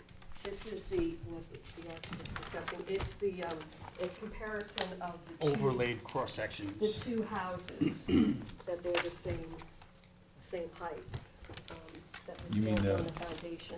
Okay, you mean the existing, the prior house and what's currently there? Yes, and the mistake came, when, they used the same foundation, and it goes back to really 1998, because it got a CO. We have, I submitted in the package that, the building plans were approved, there was inspections of the, structure, and, I'll let the expert talk about it some more, but basically, it's the same height. It's the same exact height, actually. But again, how much of it is in the 38? Because I don't think the whole thing is. How much 38. is, about 6 feet of it is within the 38 feet. And 6 foot. Because there are two peaks, right? Two. And so the rest of the house, what is the height? It's all even. So the top of the pre-existing house matches the top of what we have now. Okay. There is no height difference. When I plotted the previous house on here, they literally within like an eighth of an inch. And this was a pre-existing house that the house? The shaded house is the house that was there prior. Yeah. We used the foundation from that. Yeah. And then framed up, but actually you can see like all, how it kind of demonstrates all the different heights here. So Right. like, we Right. increased the lower level to 10 feet, but yet, you know, we're still maintaining that height by having 10 feet on each floor. We're still having that because we reduced the pitch of the roof down greatly. Okay. So that's what I'm saying, we have the two pitches. What about the rest of the roof? Is that flat? The rest of, yeah, that's about, maybe about 30% of the roof area, Mm-hmm. and then the rest of the roof area is all flat and complies regardless. But Complies the with height. comparison that you just showed us is based on what? Just the architectural plans? Yeah, we have, mean, that's we not foiled the original architectural plans. Yeah. So if you were to look at them, and we could submit these, I guess, right? I think he's just demonstrating that the Yeah, house is that- built. That there was no No. change in height. Yes, and one of the Physically. plans he stamped, But, yeah. but it doesn't, I guess my point is, it's just based on the architectural plan. So if the other house was 38.1 feet, this house is 38.1 feet. Yes, Correct. Right, yes, it's it not wasn't, based on, yeah, and that was not discovered until we came in for a variance for the addition. right. That's Is what it I'm just already- saying. You it was just, you already just built? compared. I'm just the showing architectural that we plans to physically the didn't go plans. any higher. Yes. Regardless of the, you know, the elevations that we're using, we physically didn't go any higher. Okay. That's all. So as I understand it, there are two peaks that are higher than 32 feet, but that the rest of the roof is at 32 feet? No. I did submit the budget. You did submit something to that I effect. did submit the full size, you need the full size, what was approved? No. Karen's memo says there are 3 peaks that are too high. Correct. One of which is at 32 feet. If you see on, Karen's letter says, the building department has now discovered the 3 roof peaks on the current house are too high. however, in her second paragraph of page 2, it says, we have a video showing one of the peaks is 32 feet in height. No, that's just the, structure, Itself? yeah, the structure itself, the So actual they're only- building, the actual Yeah. building's 32 feet. And And then we- the problem is, it was put on the old foundation, which was, you know, at a different height than Yeah.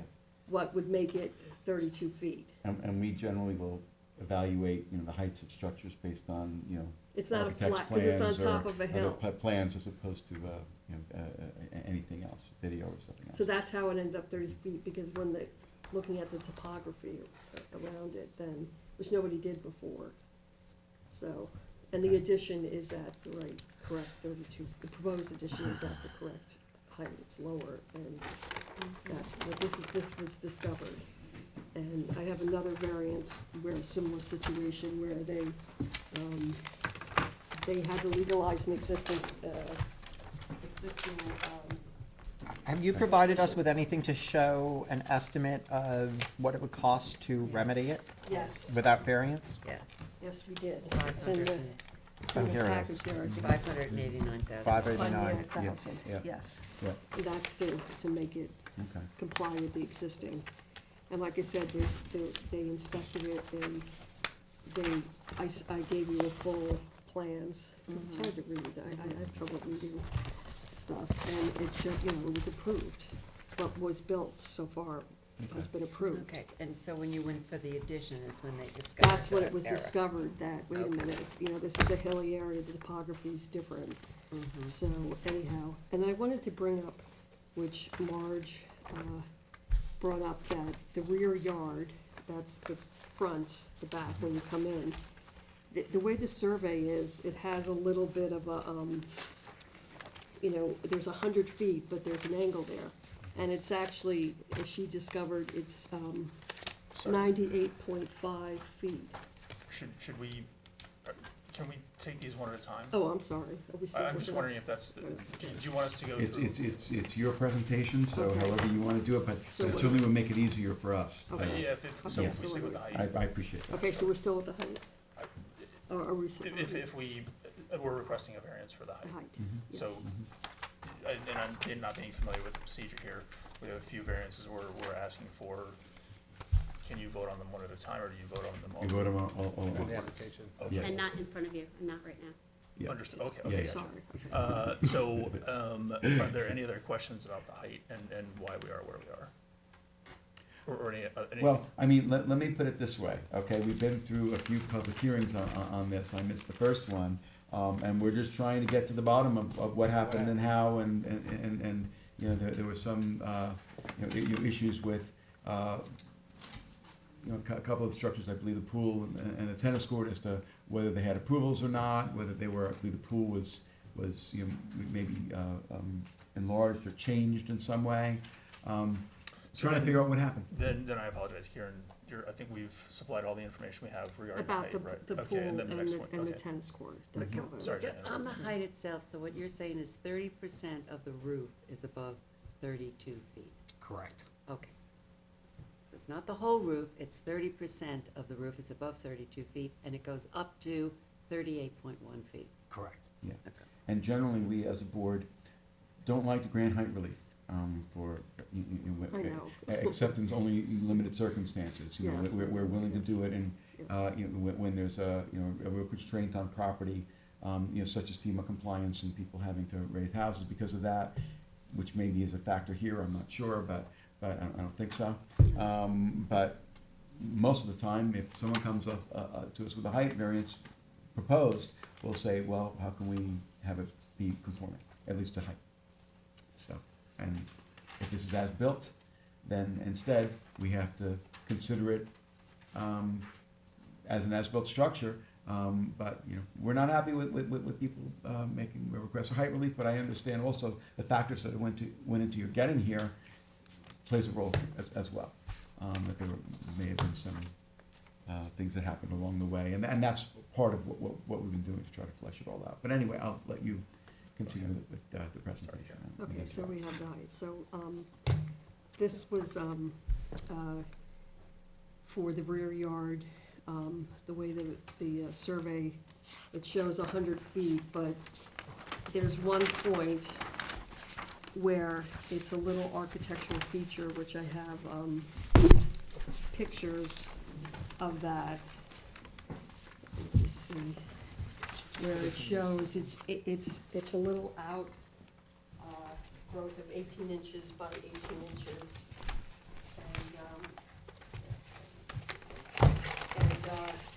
It's, when you see it, and then it shows it, the second picture shows what's sticking out. And that is, I have these ready to go. sorry, you can see it, but it does show up on the survey, and it, What's this the is- date of this the is- survey? I just want to make sure I'm looking at the right survey here. this one's dated, 8/9/22. August sixth, not 2000. August 9th. 9th, 2022. Yeah, okay, that's what I have. And this is kind of a blow-up if you have trouble seeing the section. It's that little corner there. Yeah. What is This that a corner photo of? here. The patio? No, it's a photo of, Which was submitted. Yes, do we have Marge I said have it. that, Yeah, there we go. she said that at the back, the front of the building, it says 100 feet here, but there's a little, where the 100-foot mark is, there's a little outtake of 18 inches by 18 inches, and that made it 98.5. So we need a 1.5 variance, setback variance for that. And that's that. And that's off the existing residence Existing balcony? one, yes, Yeah, the okay, existing so one. that's a little, all right. Okay, so that was that, and then I did talk about, the side yard variances. This house is built on an angle, and the addition is built on an angle. And I believe I discussed it in my, letter. I mean, I can talk about it some more if you have any questions, but it's on an angle. So it goes further and further, the closest point on the east side is 32 feet, but then it's on an angle, so it becomes less and less. And the other side's 55. And then, the pool, I think I talked about last time, it meets setbacks, but they did work on it, and it does need a permit. It has a cover I forget what what's the cover called, but, Electric. it's automatic cover. Yeah. So that That's it. 1.5 feet that makes it 48.5 is the cover. Yes, I remember. So, Yeah. that You could be need relief- granted, relief for or, that. yeah. Yeah. And then the tennis court does have a permit. It's been there since, I saw an aerial photograph 2001, I mean, I can submit that. But it is on the CO, and they painted it, so, Marge was questioning whether it needed a permit. So, but it does meet the side yard setbacks and the total side yard. And then, I just wanted to, talk about, you know, this construction, this quote driveway that's not supposed to be there, that goes to the house along the east side. That originally, they put a, water main in, 6.5 feet, but that should be all covered up, and that should not be, and that, we do have a revegetation plan with the planning board, and, you know, we'll talk to the neighbor and give them additional screening, whatever they need, but that road should not be used, and I think we're not gonna use it. No. Because, I mean, the original house was built without going that way, it was wooded. I mean, you can see So on the which road photo. is not gonna be used, the one from The one, curve this one from here to the road, curve? Yeah, okay, that's not gonna be used, on but the this sub- is gonna be used. On the subdivision, this is Okay. the access. Okay, And this is, yeah, so that's not gonna be, there should be no trucks or anything going by there. But it was disturbed because they had to put a water main in. So that's gonna be gone, and if you wanna put that in your decision, that's fine, that should be. And like I said, we do have a revegetation plan going on, but it took this was a lot of discussion, and it took a while to get on the agenda, so, anyhow, I just wanted to talk about behind the property briefly.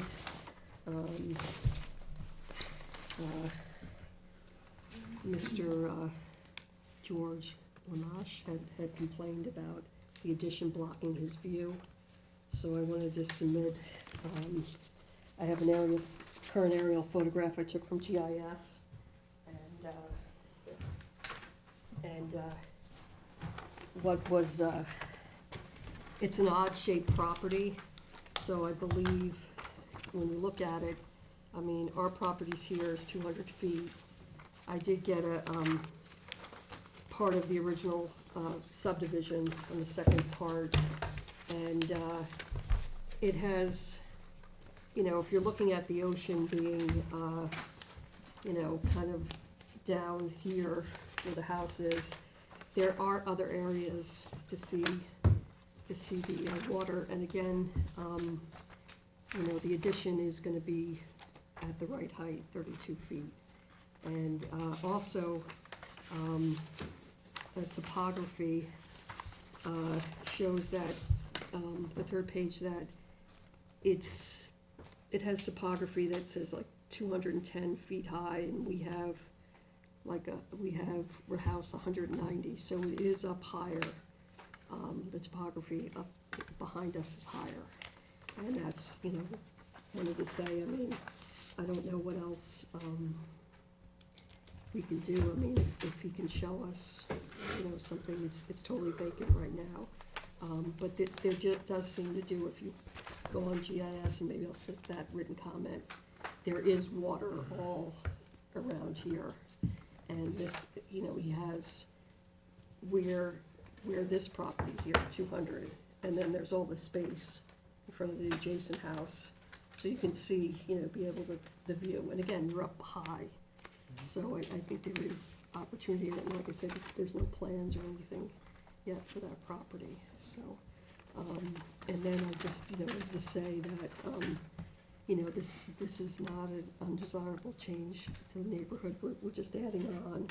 And it's gonna improve the environment, because they'll have to upgrade the septic, and they'll have to, you know, we're gonna put a lot of native vegetation and whatever that the neighbor wants as well on top of that. And, you know, we have a new water line, so we're not going into the aquifer or anything. And it's, you know, again, the house was built on an angle, and, you know, the original house was there in 1998, and this is just a continuing mistake. And, yes, it was self-created, but, I mean, we just discovered it when we came for this variance for the addition.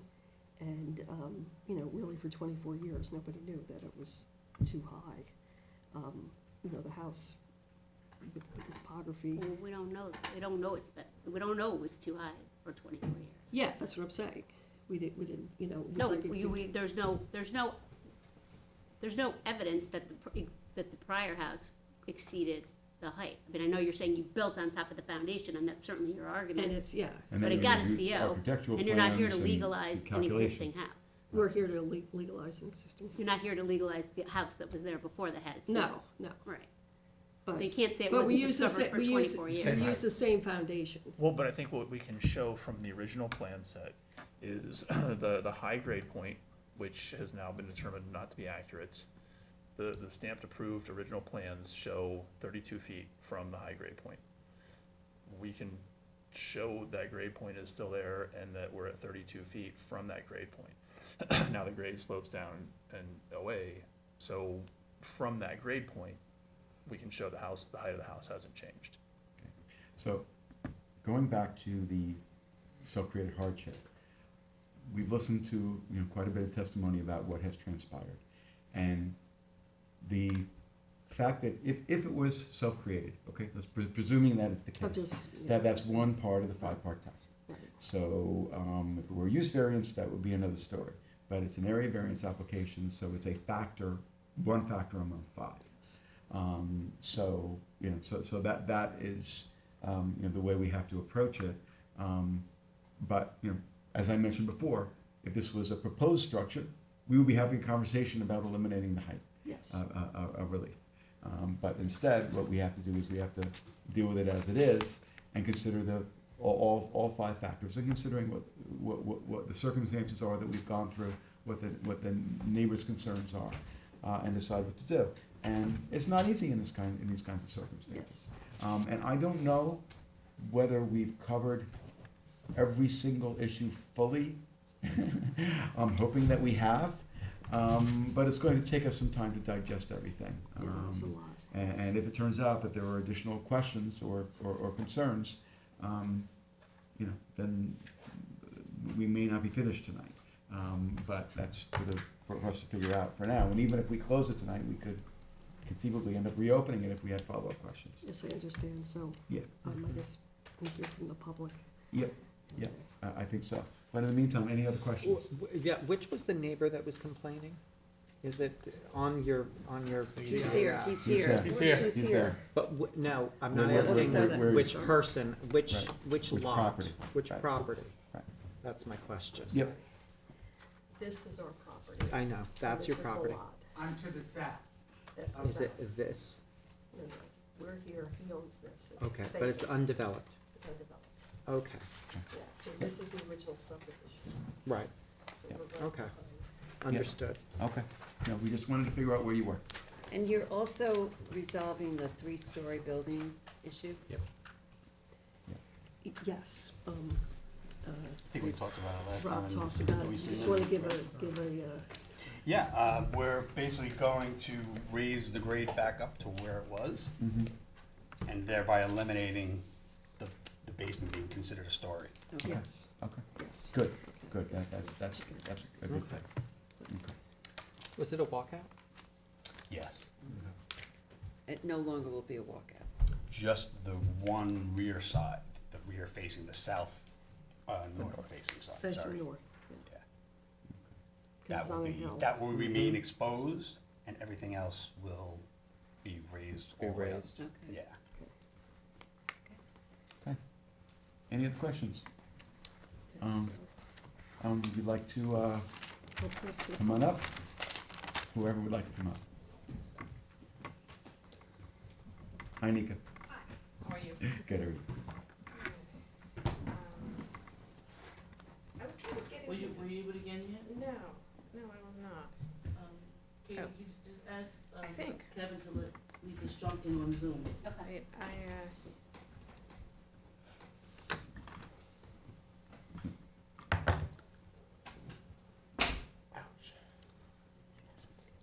wanted to display one thing, but in the meantime, Nika Strunk, 37 Windmill Lane, Southampton, New York, for Brad and Nikki Silver, who reside at 260 Roses Grove Road. I did speak with Kieran and Mr. Suskind outside in the hallway about some screening. Hold on, Kevin's gonna come out, I don't know what you guys are talking about. Okay, Yeah, you can share your screen. but no, I'm not in.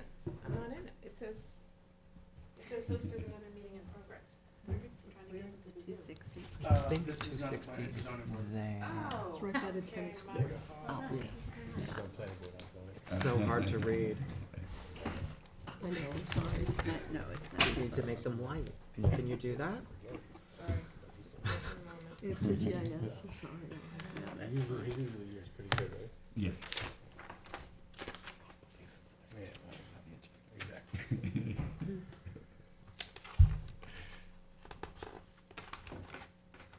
I wanted to say also, that my clients wanted to be here this evening but couldn't. Nikki Silver has her father's in the hospital and sick, so, but I believe they are on the Zoom and I don't know if they'll speak, but this is obviously of great importance to them. With respect to screening, I believe the applicant has said that they will, they will provide the screening that we're requesting, which is 25 evergreen trees of 12 to 14 feet in height over a 100-foot line to screen the tennis court, and also 6 25-foot evergreen trees over a 40-foot line to screen the house and the roof deck. So I think we're going to be able to work that out, which is great. I did want to share my screen to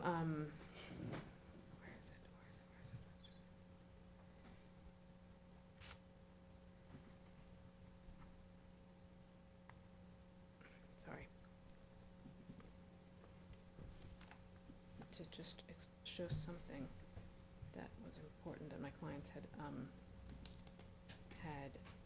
wanted me to show. Come on.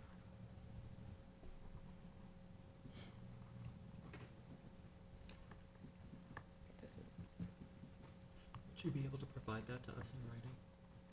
Yes. Agreements? Yes. Yeah, I'd like to see that as a written submission. Okay. okay. Can you see anything? Can you see Yes. that? Yay. Hey, yay! Okay. There we This go. is It's because it's 9 o'clock at night. Yeah. this is the tree coming down. You know, a major tree coming down. They took. Oh, that's beautiful. I'll just speed it up a little. Get the picture. And what's the concern here about the tree coming down? Pardon? What is the concern? The concern is that this was first of all, in an area that I think has been significantly overcleared, and was done outside of with no permit. The whole driveway coming from Rose Hill Road, which wasn't supposed to be there, was done without approval and in violation of the planning board's approval. So my clients have a lot of concerns about the way this has been done, so to date. Anyway, with the screening, I think we're gonna fix that. Well, with regard to the overclearing, what would you suggest? Well, Karen has said that there is a revegetation plan Which with is the in planning board. Planning board's jurisdiction. Yep. Okay. Yeah. So that would But- satisfy you? I believe so. Plus, if we can also organize some screening on consent. Yes. Yes, so what additional- you just yes. identified as screening that would be satisfactory to your client, I just said to Kieran that I would like to see that in a written submission. Thank you, I appreciate that. Yeah, I would like to see it too, for sure. Yes. Thank you. Yeah. Okay. Now, but I think I haven't really heard any discussion here tonight of what I think is really one of the most, probably the most significant aspect of this application, which is this extension, or this addition, which requires a very significant setback variance. I don't understand what the purpose is for it. The applicant already has a building permit for a 7,000 square foot house with a 4,200 square foot basement. I haven't, We need a heard, bowling alley. it's That's a, what it was, a bowling alley. Oh, is that what you said? yeah, I mean, I've what heard it's for. about a bowling alley. Oh, is it? Yeah. Right. I haven't heard the justification for this. And, you know, where are the alternatives? Where is, I mean, the hardship is definitely self-created. This parcel was bought, having these dimensions. It's not the minimum variance. I mean, it seems to me that there could be, I think the minimum is no variance. I don't see why this addition cannot be designed to comply with zoning. And that's a very big concern for my clients. So, I don't know where the board stands with that, but that is a major concern and that's something we definitely do not agree to, definitely opposed. So I think that's all for me, thank you. Okay, thank you. So what is the purpose of the proposed addition? So I think there are two parts to our question, the purpose and why it can't be put in a different place on the property. As Kieran mentioned, and as we all know, the lot is very long and narrow, and the house was built at an angle. And it's obvious when you stand on the decks, the angle is pointing straight toward the water. So that's why it was built the way it is. We are locked in at the very south end of the property on 3 sides by the setbacks, and then the existing pool and the tennis court. So within the setbacks, there just isn't space to add to the building what my clients would like to add. So that is the reason for the addition being off to the side and the request for the variance. As has been mentioned, they want a bowling alley in the basement. There will be a 3-car garage and the primary bedroom suite. Wait a second, so the addition is to accommodate a bowling alley and a 3-car garage? And the master bedrooms. And the master bedroom suite. And I believe Is there a garage existing? there is not currently a No. garage.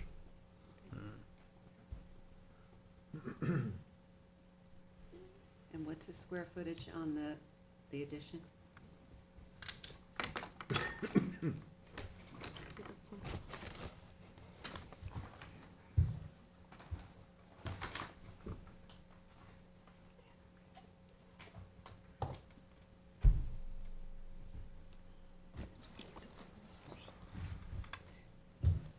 It's about 3,000 per floor, 3,000 square feet.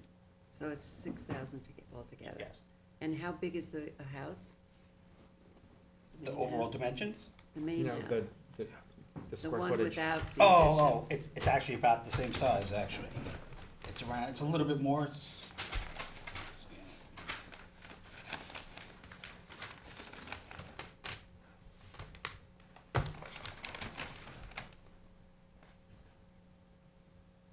It's actually close to the 2 floors, close to 7,000, just under 7,000. Total with the addition. No, No, and then the just addition alone. would be a proposed another Another 6,500.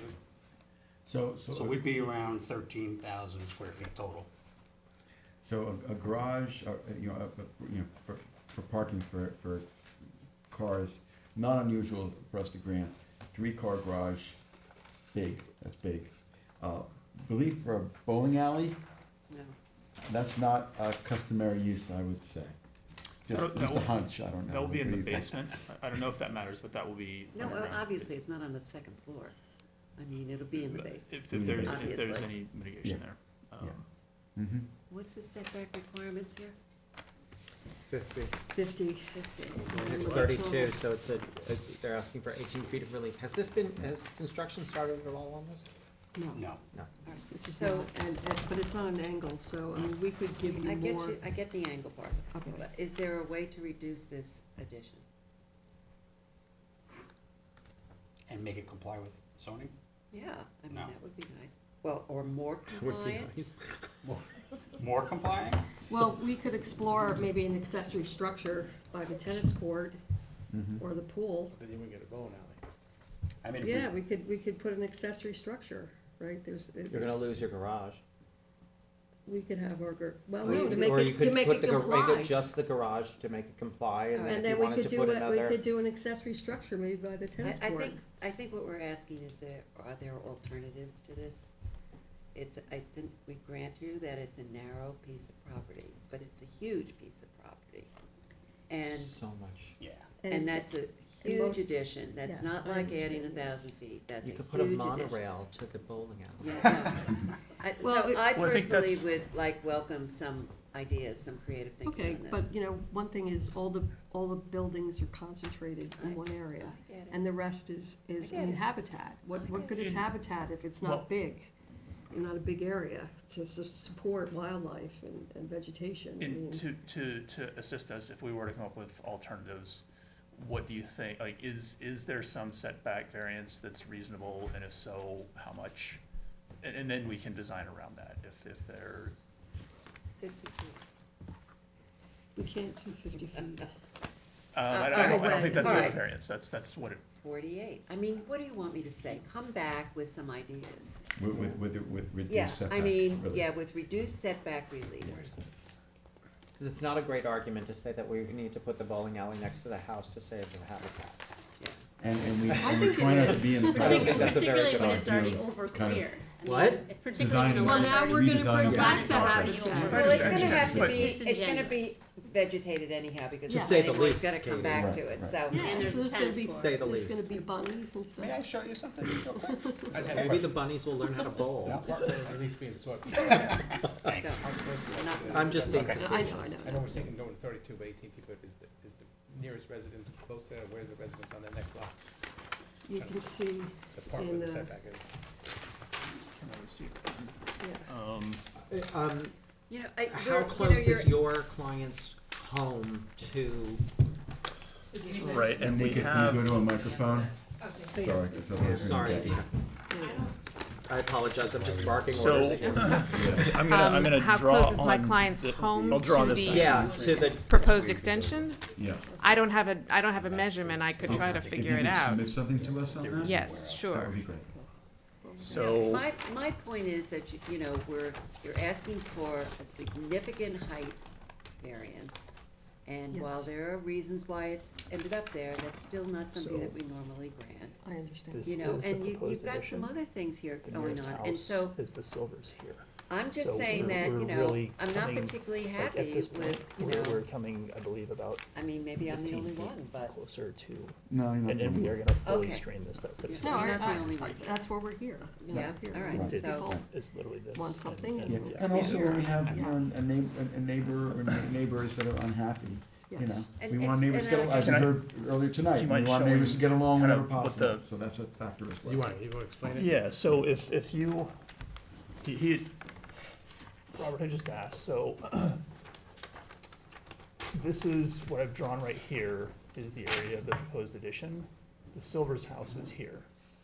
And so we've already agreed, as discussed, to plant whatever trees they want here, so we really don't feel we're changing the relationship of the two houses materially. It looks to be at least 100 feet, if not more, away from where the proposed Yeah. addition is. That may be, that may be. And that area is heavily wooded. Heavily wooded, And will be even more so, and then and then we'll, the residence next door doesn't look like it's gonna get developed anymore either, that's, I guess, Yeah. 260, 280, Rose?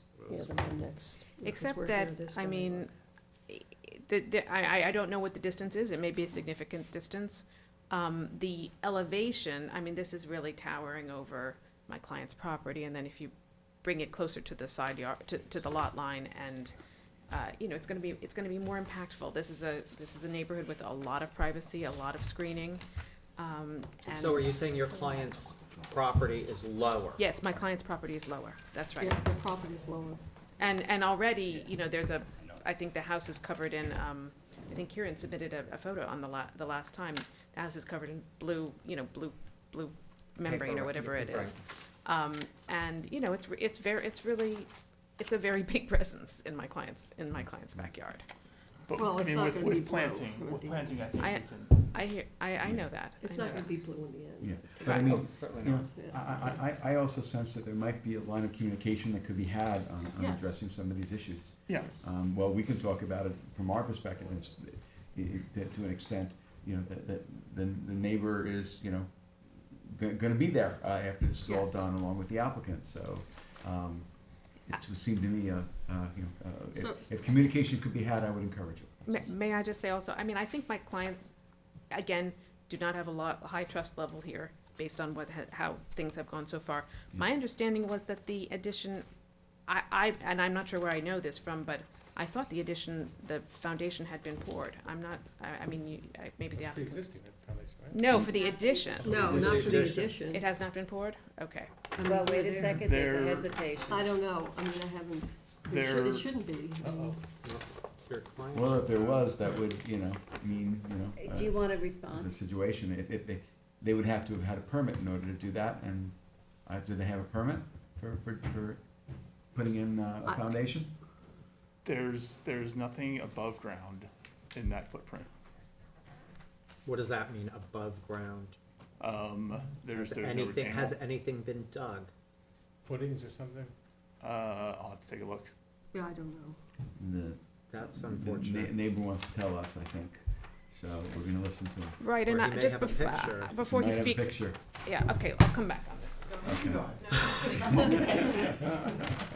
We're on a roll, okay. You've been Did tapped I- in. You've been tired, yeah. Did I previously swear you in? Yes. Okay, I Yeah. thought so, if you just state your name for the record. George Lamesh, 284 Roses Grove. Okay. So, Oh, sorry, George, just spell your last name for me again. Lamesch. E-S-C-H, okay, thank you. So just briefly, their attorney mentioned that I can move, this is their plan, by the way, that I can move my house this way and get the view.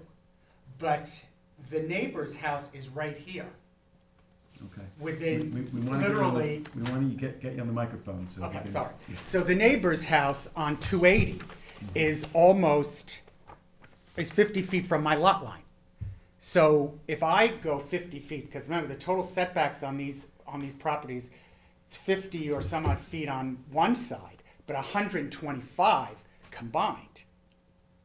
So they keep saying 50 feet, but the existing house was perfectly positioned for that lot with a 125-foot setback at the points where, you know, even though it was Even though it was slanted a little bit, Right. it still had 125 feet total setback.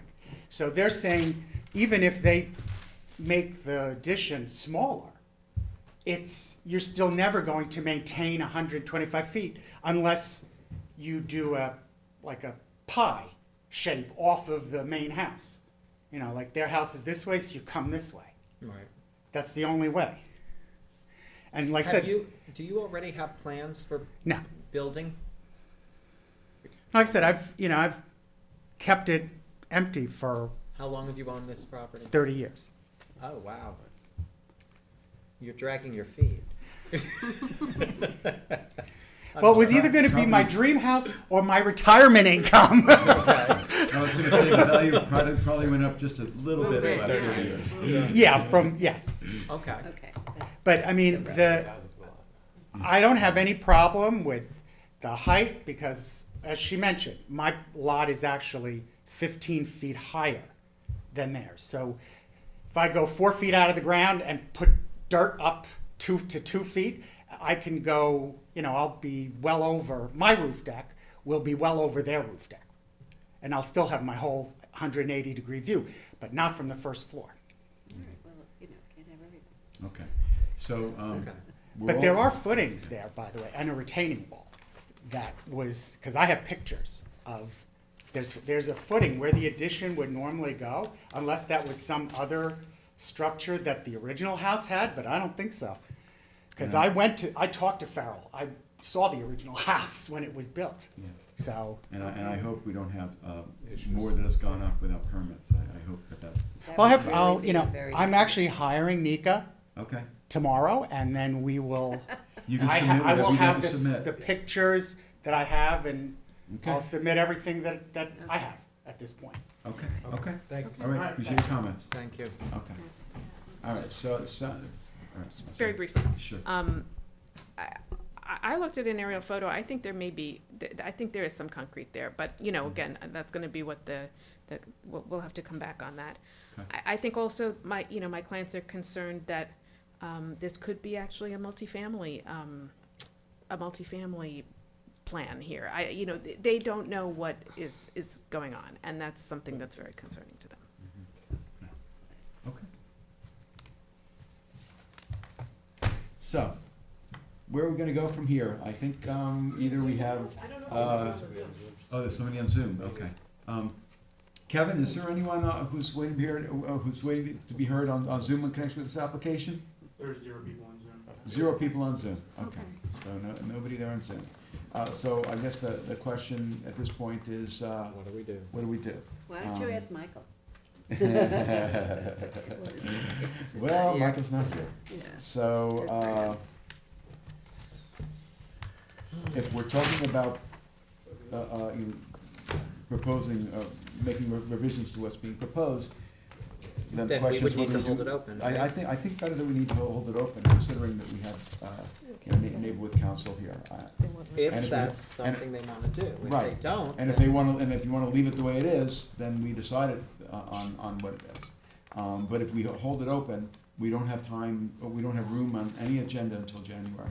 Our earliest next meeting would be January 4th, I believe. If we close it and you vote and it doesn't go our way, would we have an opportunity at that point to reapply for a different size shape?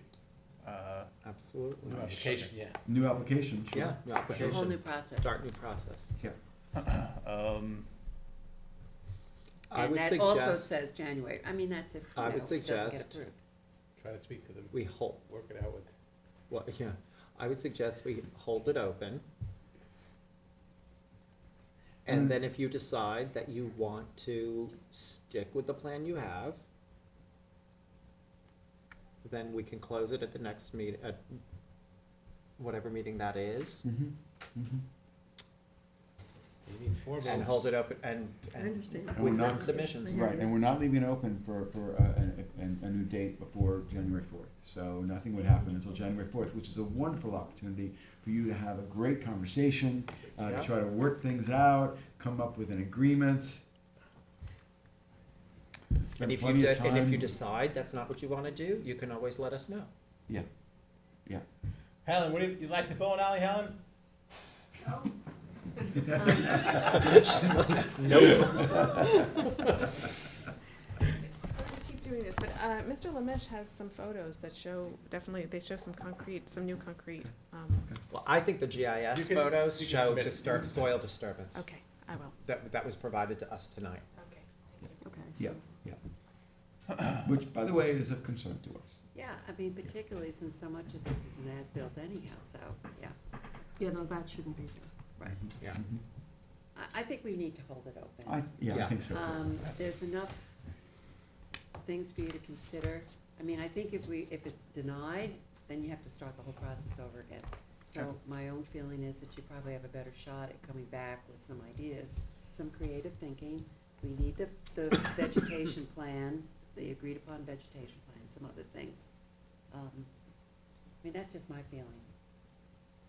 Yeah. I but- appreciate the advice, and Yeah, yes, just- so we'll go that way. Yeah, because otherwise, we Yeah. have to put it Yeah, in. it's, Yeah, yeah. And it yeah, would to take- advertise, I It mean, would it's take like. longer. Well, that's if we turn it down. I mean, there's a possibility it could be approved, but, given that we've getting some pretty negative things about, maybe there's footings and stuff, I don't know, it may not get approved, so, No. Although again, as, Yeah. self-created know. hardship, yeah. in and of itself, it has to be based on. Yes, it's not the only thing No, to I Correct. consider. Correct, but, We'll hold it open.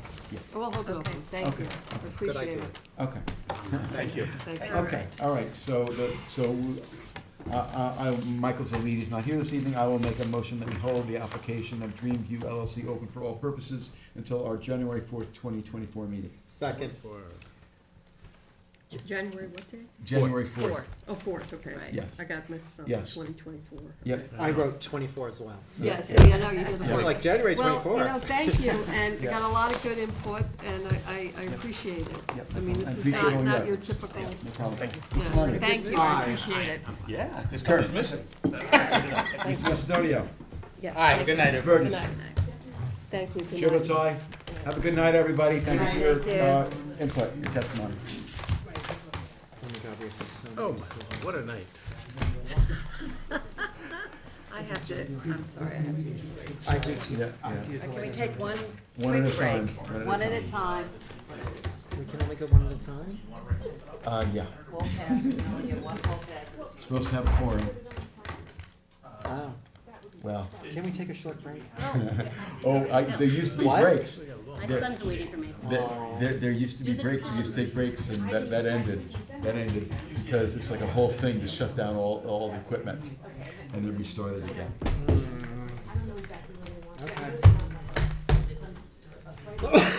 Oh my god, my poor dog, he's probably peeing his pants. Yeah. He's so cute.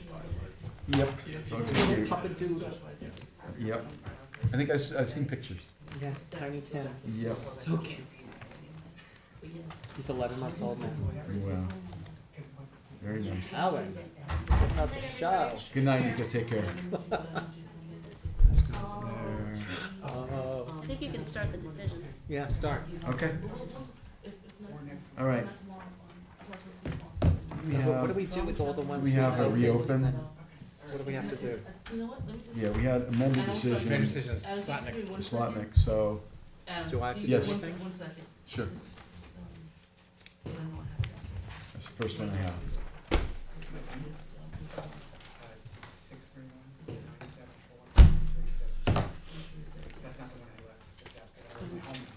All right, thank you.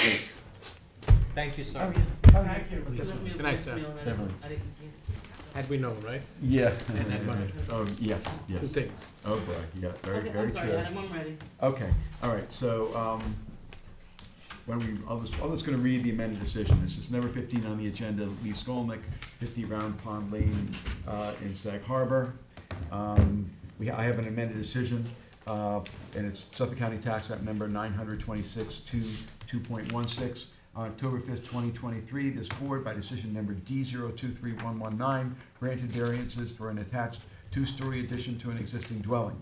This decision, however, did not refer to the correct date on the site plan. Therefore, decision number D023119 is hereby amended to refer to the proposed site plan prepared by F. Michael Hemmer, LS Surveyor, last revised May 31st, 2023.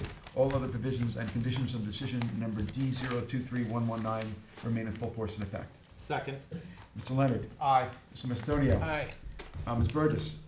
Aye. Ms. Kern. Aye. Chair votes aye. I next have a decision on the matter of the application of Simon Holgarten and Robin Footlick for property located at Suffolk County Tax Map number 900-126-312. This application is for property located at 7 Red Creek Park, Hampton Bays. Applicants request a variance for a proposed dwelling on a lot constrained by wetlands. This application passes the standards set forth in New York State Town Law and the Town Code. Therefore, this board grants relief from Town Code 330-84D, Pyramid Law, for a pyramid encroachment to the amount of 2,959 cubic feet, 944 cubic feet on the north side, 2,015 cubic feet on the south side, for a proposed dwelling as shown on the survey prepared by John Minto, Surveyor, last revised May 24, 2023, and the floor plans, elevations, and pyramid diagram prepared by Christian L. Calemo, architect, dated May 15, 2023. The grant of the foregoing relief is subject to such other conditions and permits as applicant has already required or may otherwise have to acquire for final approval of the subject premises. Second. Mr. Leonard. Aye. Ms. Kern. Aye. Mr. Macedonia. Aye. Ms. Burgess. Chair votes aye. Next, I have a decision to matter of the application of Robert and Marie Guilford for property located at Suffolk County Tax Map number 900-254-330. This application is for property located at 144 West Deanna Road, Hampton Bays. Applicants request variances for a proposed garage addition to an existing dwelling. This application passes the standards set forth in New York State Town Law and the Town Code. Therefore, this board grants relief from the following provisions of the Town Code for a proposed garage addition to an existing dwelling on a non-conforming lot. 1. Town Code 336, that references 33011, Residence District's Table of Dimensional Regulations, for a principal total side yard setback of 39.7 feet where 40 feet is required, and a principal minimum side yard setback of 4 feet where 20 feet is required. And 2. Town Code 33084D, pyramid height, for a pyramid encroachment to the amount of 1,433 cubic feet on the north side, as shown on the survey prepared by Kenneth Wojcik, Surveyor, last revised July 26, 2022, and then the floor plans and elevations prepared by architect Jeffrey Sands, dated May 12, 2022. The grant of the foregoing relief is subject to such other conditions and permits as applicant is already required or may otherwise have to acquire for final approval of the subject premises. Second. Ms. Kern. Aye. Mr. Leonard. Aye. Mr. Macedonio. Aye. Ms. Burgess. Chair votes aye. Next, I have a decision in the matter of the application of Francis X. Batchety III and Nancy L. Backety for Suffolk County property located at Suffolk County Tax Map Number 900-5232. This application is for property located at 5 right-of-way Noyak. Applicants request variances for a proposed addition to a dwelling located on a lot with a dwelling and cottage. Well, this board hears the neighbors' concerns regarding property maintenance and light intrusion. It does not find that the applicants have established that the application passes the standards set forth in New York State Town Law and the Town Code. It does fine. It does. It does, okay. Yeah. It does find that the Yes. applicants have established that the applicant passes the standards set forth in New York State Town Law and the Town Code. Therefore, and for the reasons set forth herein, this board grants relief from the following provisions of the Town Code for a proposed 2-story addition to an existing 1-story, 1-family dwelling located on a lot with a second 1-family dwelling, cottage. Town Code 33116, extension as it relates to Town Code 33167B1A, the specific types of variances to allow the floor area, habitable living space of the main dwelling to be expanded 33.8%. 2, Town Code 33084D, Pyramid Law, for a proposed encroachment west lot line in the amount of 1,886 cubic feet, 1,430 cubic feet existing, and 456 cubic feet proposed. And 3, Town Code 33011, Residence Districts Table of Dimensional Regulations for a total lot coverage of 26.2%, where a maximum of 20% is permitted. This board notes that the total expansion on the premises is now 38.8%. These variances are granted as shown on the survey prepared by Barrett, Bonacci, and Van Weel, P.C., last revised June 7, 2023, and the site plan, floor plans, elevations, and cross-section prepared by Maxine Nagatiel Leo, architect, dated June 20th, 2023, and is subject to the conditions of such other permits as the applicant has already acquired or may otherwise have to acquire for final approval on the subject premises. Second. Mr. Leonard. Aye. Ms. Burgess.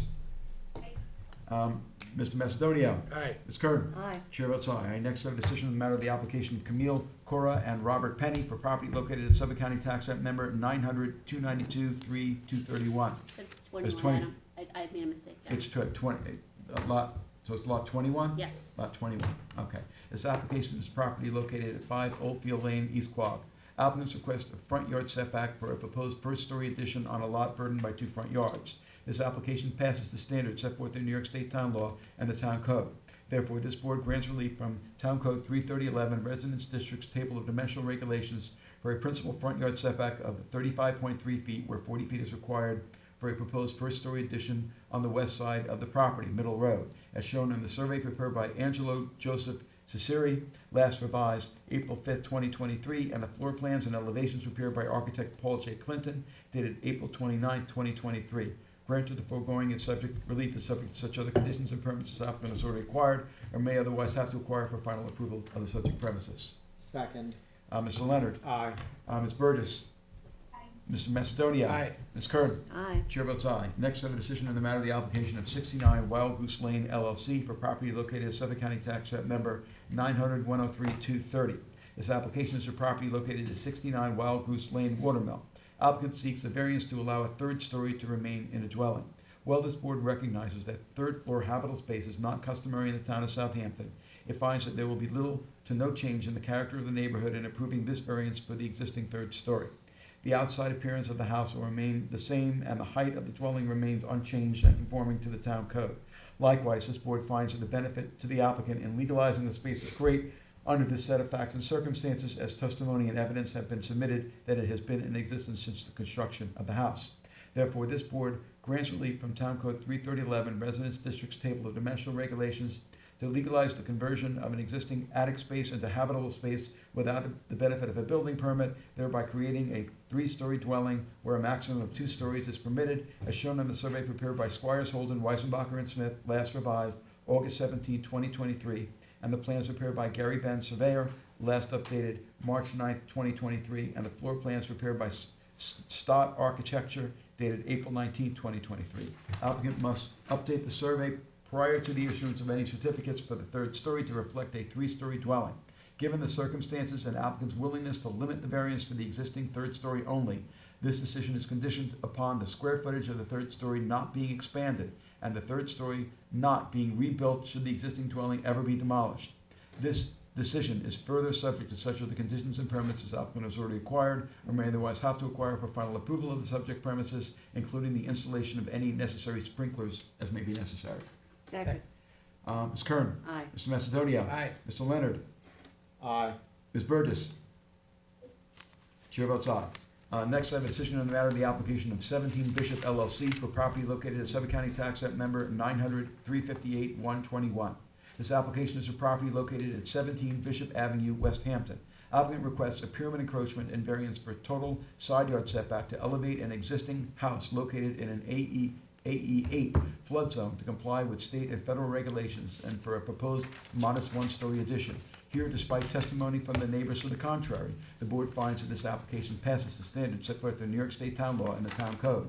Therefore, this board grants relief from the following provisions of the Town Code for a proposed one-story addition on a non-conforming lot. 1. Town Code 330-115 D1, continuance, for a total side yard setback of 25.3 feet where 32 feet is existing. And 2. Town Code 330-84D, pyramid height, for a proposed encroachment to the amount of 1,010 cubic feet on the north side of the dwelling. 280 cubic feet is existing. As shown on the survey prepared by Floyd Carrington Surveyor, last revised March 24, 2023, and the plans, elevations, and pyramid diagrams prepared by Christopher Jeffrey, architect, prepared May 10, 2023. The granting of this relief is subject to such other conditions and permits as applicant has already acquired or may otherwise have to acquire for final approval of the subject premises. Second. Mr. Leonard. Aye. Mr. Macedonia. Aye. Ms. Burgess. Ms. Kern. Aye. Chair votes aye. I'm recused on Sherwood, so can you read this one? Okay.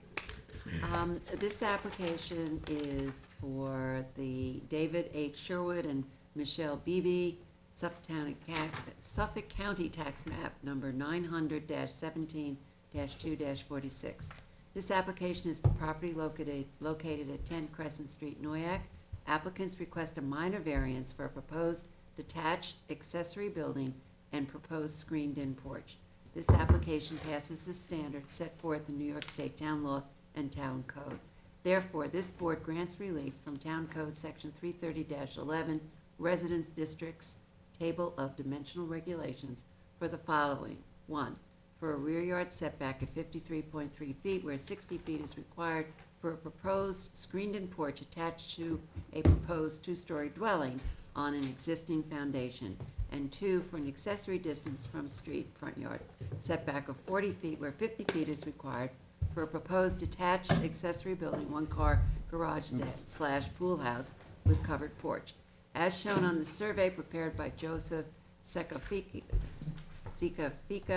LS, last dated September 27, 2023. Grant of the foregoing relief is subject to such other conditions and permits as applicant has already acquired or may otherwise have to acquire for final approval of the subject premises. Second. Mr. Leonard. Aye. Mr. Macedonia. Aye. Mrs. Burgess. I vote aye. Should get some Okay, better and I wording. abstain. Yeah.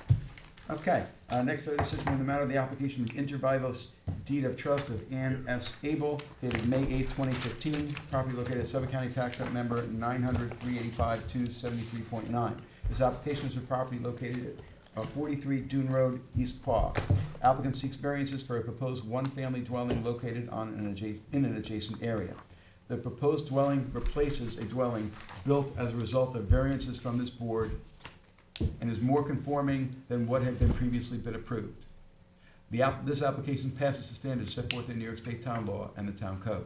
Therefore, this board grants relief from the following provisions of the Town Code. 1. For a proposed one-family dwelling on a non-conforming lot. 1. Town Code 330-84D, Pyramid Law, for a proposed encroachment to the amount of 3,372 cubic feet to the western lot line. And 2, Town Code 330-46.2B1, adjacent areas for a crest of dune setback of 107.5 feet where 100 feet is required.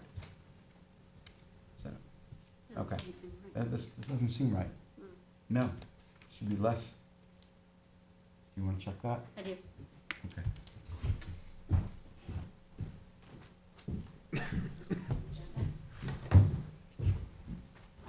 Okay, This is the last one, so.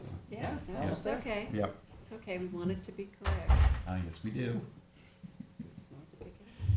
Well, Yeah. it's, relief is, the relief is with the requirement is 100 feet, and it's more than 100 feet, so, yeah. Yeah. It was a long one tonight. Yeah. Oh my God. We had a lot on. We did? Yeah. Well, we're getting rid of some of these decisions, which is good too. Yeah. We're acting on it, which is good. Yep, that's true. I've yet, since I've been here, I've yet to have anything with 7-Eleven, it's always been adjourned. Yep, right, right. Oh, yeah, no. Oh, yeah, no, When How you guys many gonna come, hearings Candace? has the They 7-Eleven? were planning, so. don't We know have, how long. yeah, we had one long hearing We're on it, we're I being think, and that taped. was it. Once- Right, Yes, right, that's good. yep. Candace, when did we close that?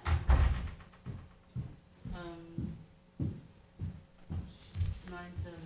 Are you looking for the agenda? Yeah, just wanted to see how we wrote it up. Mhm. Okay. Request of June setback, oh yeah, it was 107, they did ask for 107.5, Where but was it? remember then it was a 100 because they had the conservation board permit. The request of June setback was reduced to 100 feet, so it complies. So they don't need relief for Crescent Dune setback? Correct, they don't need it for that one, Not for that one. Not for that one? correct, Okay, so we've taken that off, and then there's the other one for 8 to 89.1 feet. Okay. yes, and that one All it right. does need it, So I'm just gonna read this paragraph again. yes. Sorry. Yeah, 'cause I can't follow. Yeah. Therefore, this board grants relief from the following provisions of the town code for a proposed one-family dwelling in a non-conforming lot. Pyramid relief from Town Code 330-84D Pyramid Law for a proposed encroachment to the amount of 3,372 cubic feet to the western lot line. And I'm gonna skip the next one. Yep. Which was 2. So, for a proposed swimming pool, relief from Town Code 330-46.2B1, adjacent areas for a dune of crested dune setback of 89.1 feet where 100 feet is required.